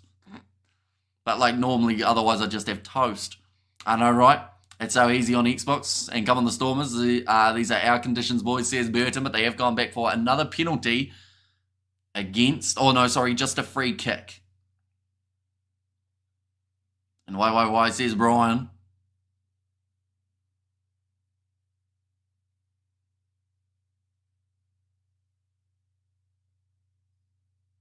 And I'm not a Bulls supporter, but I live next to Loftus and hope the Bulls win because I can't handle Pretoria the next week if they lose. And £10 to Hamish Kadith. Thank you very much, Kurt. Greatly appreciated. And if the Bulls don't wake up, they are going to lose. There's also first donation, I believe, of the last 2 weeks. I think. We've had a new member or a gifted membership. But yeah, first donation of the last couple weeks. Thank you very much, Kurt. And Hamish with mustard, says Danielle. That's close and it's a try between the posts. I think it's Ruan Vermaak who managed to get it. And we've got a try now, ladies and gents. The risk paid off for the Bulls. They decided to go for the 7 rather than the 3. And they will now get the job done. Who scored? It is Ruan Vermaak for the Bulls. So just pick and go again off that free kick. Donations have been lacking recently along with my attendance. The woes are travelling so much, I guess. Says Kerr. And action. Says Danielle. It's been a while, says Robert V. And let's go. Now should be a straightforward kick just out in front of the posts.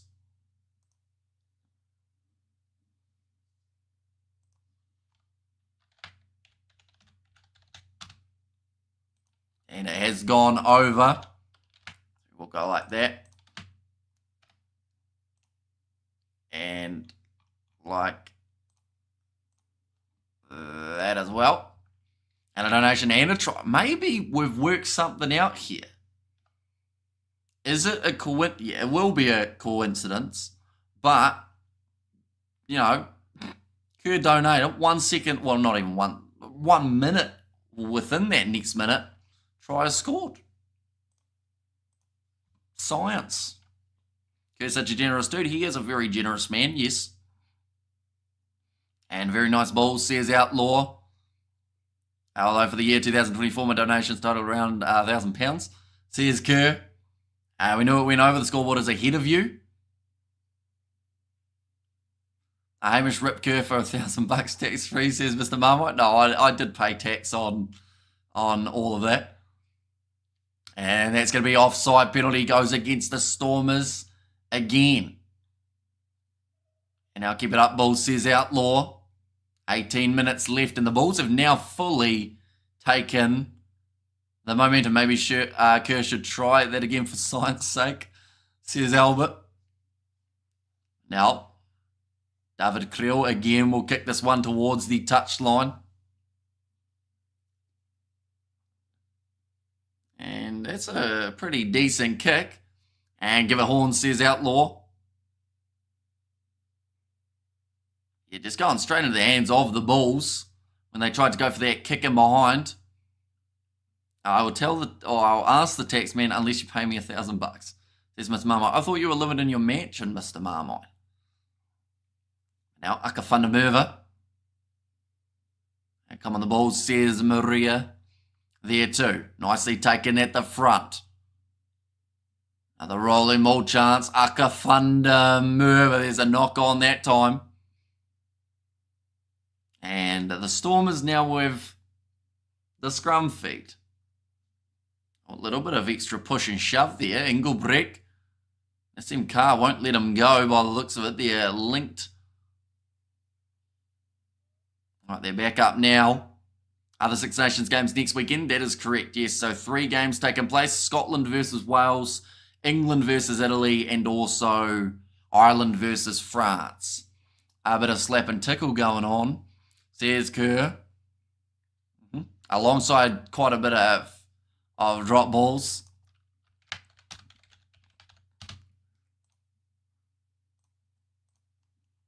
Currently, in terms of the odds, I was going to try and find them, but we've got a win predictor at the moment in terms of the URC, and Bulls have got the momentum. That is the name of the wheelie bin. Marmite lives in mansion, says Drake. So now there have been 4 penalties against the Stormers scrum. Bulls have been quite dominant in that aspect of the game. Some of the times it hasn't even been their own scrum that they've been able to do it. That is far too much movement at scrum time. The far side, Franz Malaharba having his hands full, and the rain is still pouring. In fact, it's maybe got a little bit heavier in the last few moments. Marcel Tennyson, not a mile off, making his way on. Show me the money, says Mr. Marmite.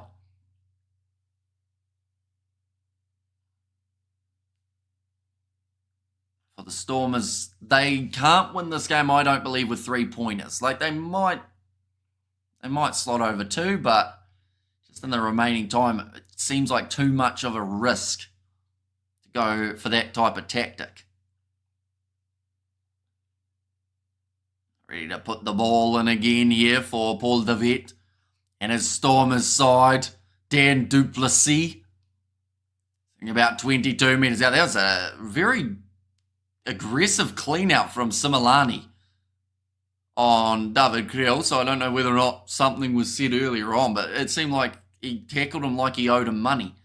And slosh and slide and dangerous, says Danielle. Surely one day someone in the chat will be on one of my ships. Seems statistically it should happen, says Kerr.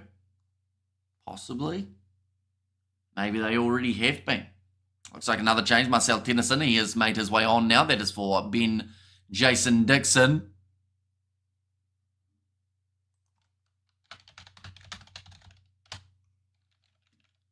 Now, statistic-wise, possession's 54%. So they have had a little bit less in the second half, the Stormers, and the momentum has shifted.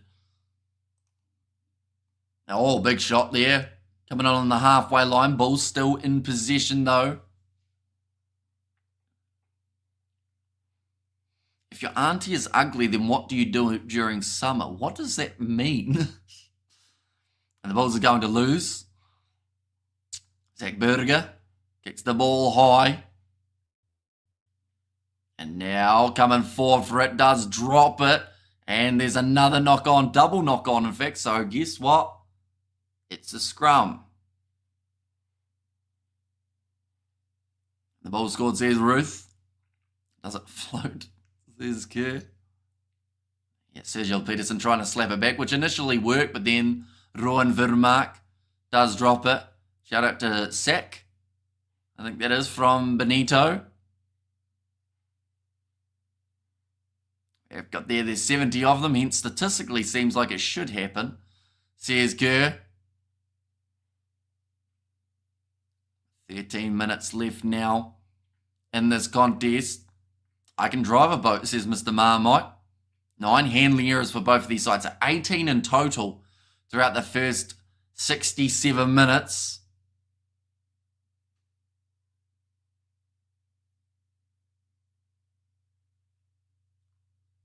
Now, DeVet almost got you. I've seen too many of those comments. And honestly, I think you would have if you had spelt the SAQ different, because it actually stumped me as in how to say it. That's a grubber. And behind Similani scores the try.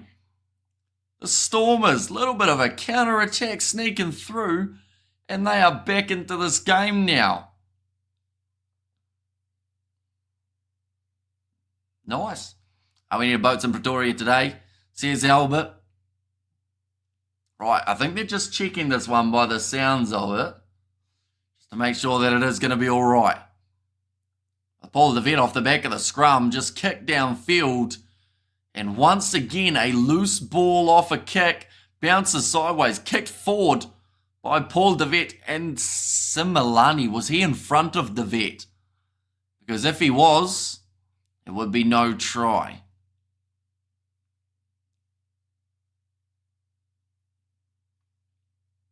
And try on the second half special. Yuri Matia gets the kick over, and the Stormers take the lead back now.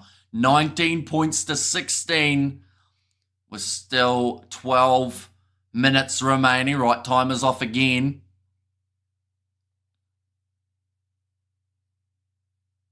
Right, they're just going to check this Warwick Hillant, whether or not there was a bit of obstruction.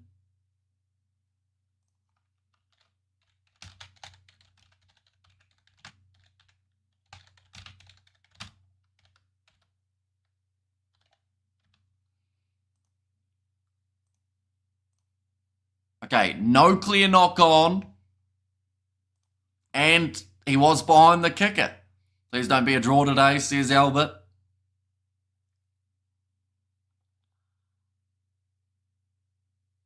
Okay, Renier Ludwig just learning that is, in fact, going to be a try. See that the sun's coming up here in New Zealand. That's quite nice. Well, maybe not the sun, but it's getting lighter. You do your sister, says Martin. You do your sister. Is that like a question? Oh, that's a great kick.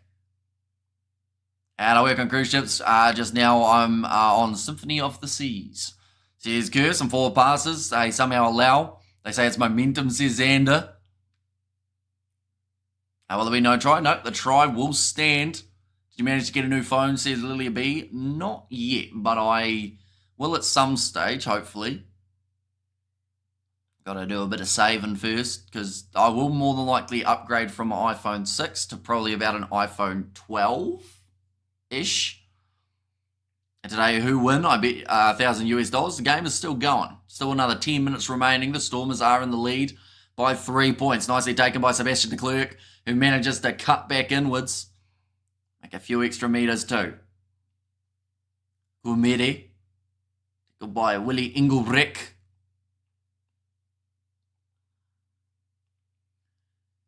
Back into the pocket.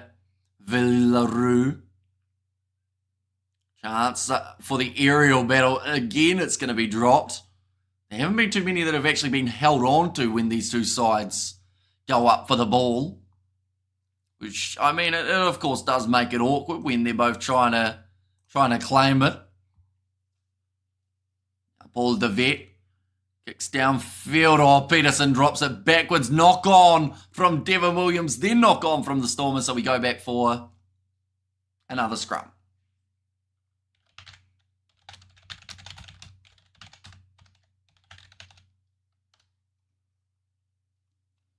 Now, what's that possession stat? 53% now. It's slowly drifting down, but that's try for the Stormers will give them a little bit of confidence. Their defenders beaten stat has been impressive. 11 points to 5. Or sorry, 11 to 5. And the defenders beaten. And the Stormers have tackled at 90%. I have a fleet-wide job now. I used to be captain, says Kerr. Listen, calls are being made here are totally obscure. TMO should or have shown the call was wrong.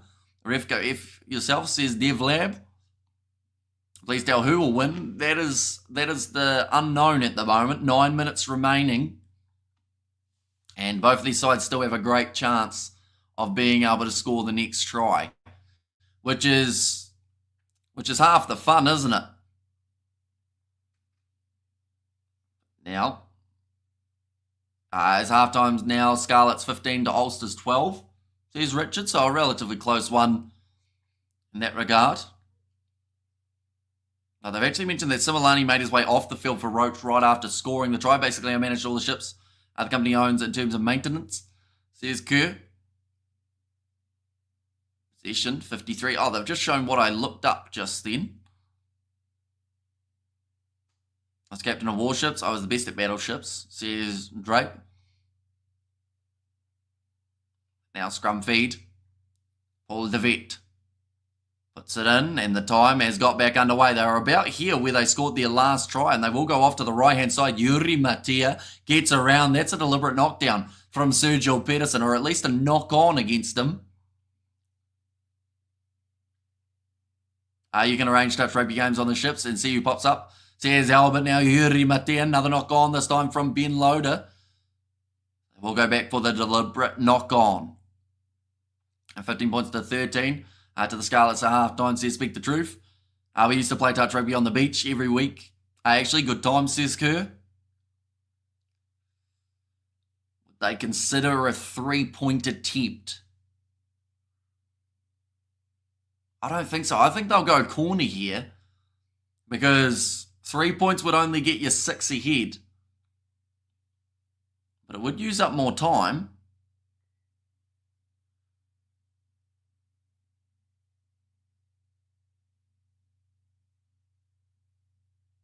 Okay. They're still deciding. I know they're going for the kick of the posts.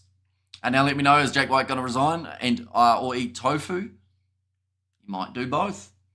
We should send all these Bulls players to the Springboks so they can retire in peace and start fresh, says Martin. And don't give up, Bulls, says LFG. So where will the Stormers be if they win? So if the Stormers win, they will move up to 9th, I believe. They'll still be behind the Lions, but they will make a little bit of a jump up in the overall standings. Great game, Stormers. You deserve it, Bulls. Play bad. Goodbye, Jake, says Outlaw. Although this game is not over yet. Still 7.5 minutes left on the clock. And Yuri Mati's missed the way to the side. I don't think that was the best choice. It sounds easy to say now, of course, because it missed. But I still think that 6 points is nice, right? But the Bulls do still, I believe, have a try in them. So the Stormers needed 7 there. The Bulls lose with a bonus point. They stay where they are on the log rankings, correct? Jake won't resign. He has shares in the Bulls franchise. Says Xander. Going to be kicked off now by David Creel from the 22. Now, Evan Ruiz. Missed tackle there from Nassim Carr. Davet. Looking both ways, he will shift it away to Yuri Matea, who again will put it high. Chasing after this was Ben Loader. Drop ball from Villy LaRue. And the line out here now for the Stormers. Seems again like the momentum has completely changed in this contest. We are seeing a lot more of the ball for the Stormers now. I mentioned about that 53%. Now it's gone up to 55. Just the last couple moments. Seen 3 lineouts lost by the Bulls. Not a single lineout lost by the Stormers throughout the whole of today. That could all change. 3 season nows, no Curry Cup, no URC, no Champions Cup. Says Outlaw. Now stolen by the Bulls. Normally that's how we jinx someone. Kicked him behind Zach Berger. Big boot. The Stormers back inside of their own 22. Ben Loader decides to kick it himself. Great kick. Very good kick from Ben Loader. I agree, Hamish 7 was a better option, says Brian. Another change. Keegan Johannes. He makes his way on. And I hate the ones that bite, says Rape. That is going to be for Devin Williams, who will make his way off. Let's go the Bulls, says Dylan. Currently 5.5 minutes left, and they are still within a try. A 3-pointer would give them the draw. Tie, if anything, and a draw. Bulls stuck in that rolling maul. Didn't really roll much. It's popped out the back for Zach Berger. Going off to the right-hand side. David Krill. Berger. Ooh, almost a little fumble of the possession at the back of the breakdown. Coming the Stormers. Says Lekan Yeselo. And Stormers will win, says Outlaw. And that's going to be the penalty going away against the Stormers. Getting in off his feet for Gary Porter. Stormers will win, says Outlaw. And there was a great kick under pressure, says Brian. Yeah, managed to get it downfield by 40 or so metres. I think so much nice show, says Outlaw. And Wales have 0 good players, says Mr. Marmite. And Hoya Stormers, says Atashi Tashi. And hold on, Stormers, says David. 4 minutes left. All right, sounds like a couple players are down at the moment with injuries. Ruben van Heeren does manage to get back up to his feet. This is once again closing moments of a game where it can go either way. Something that we didn't have the luxury of in the Lions versus Sharks game. If Glasgow game goes as expected, then the Bulls will be 6 points away from second. Here's Kerr. Now, no advantage going to the Bulls. 4 minutes remaining. Excuses. Says RIP for not Gatlin's fault. And come on the Bulls, says Kid.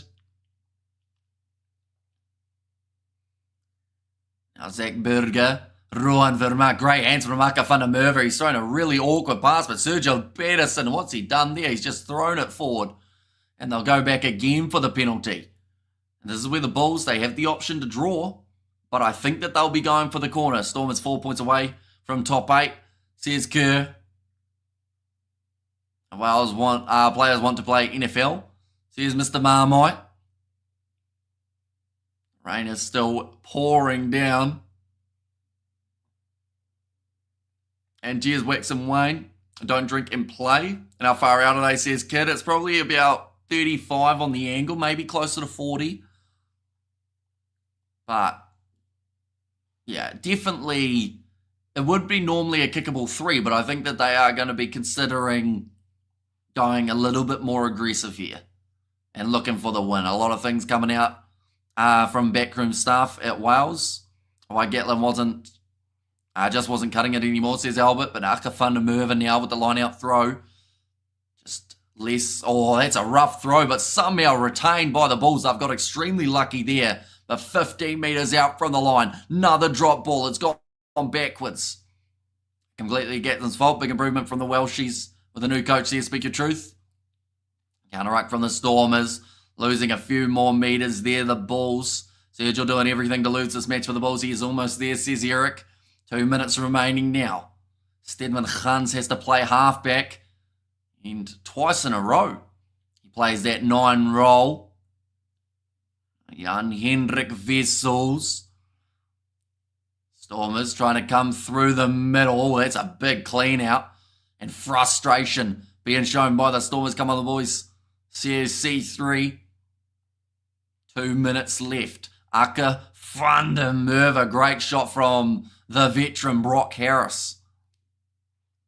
Now they're back to 40 metres from the line. This is getting worse here for the Bulls, but the benefit that they've got is they are still in possession. Now Burger again. Keegan Johannes, a little bit of hesitation, but he goes off to David Krell. A turnover soon for the Stormers could win them this contest. Oh, that was stripped. It's gone backwards, but it's picked back up by the Bulls. So the Stormers having it for half a second and then giving that ball up. But Evan Roos has got over the ball, won the turnover penalty.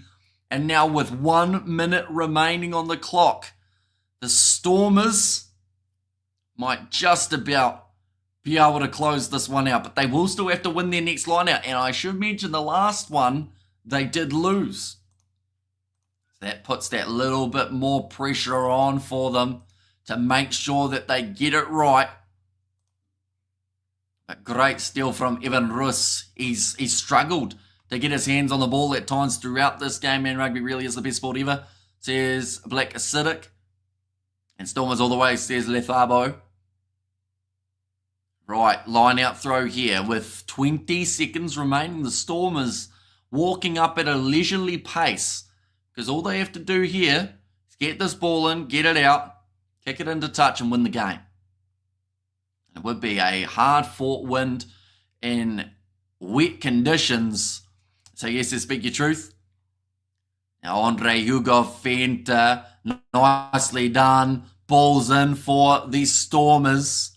And they kick it into touch and they will win this game away from home. 19 points to 16. It may have been delayed by 80 minutes, but this 80 minutes was extremely close when it did take place, and a 3-point win for the Stormers. The Bulls get themselves one from it, but the 4 go the way of the Stormers. But nonetheless, I do thank you all very much for tuning in. Next weekend, there is one game of the URC that has taken place. That is the Sharks versus the Lions. Also, 3 games of the Six Nations. Super Rugby is there as well. So if you guys are new, be sure to leave a like and, of course, subscribe to the channel. And I will see you all for the next one.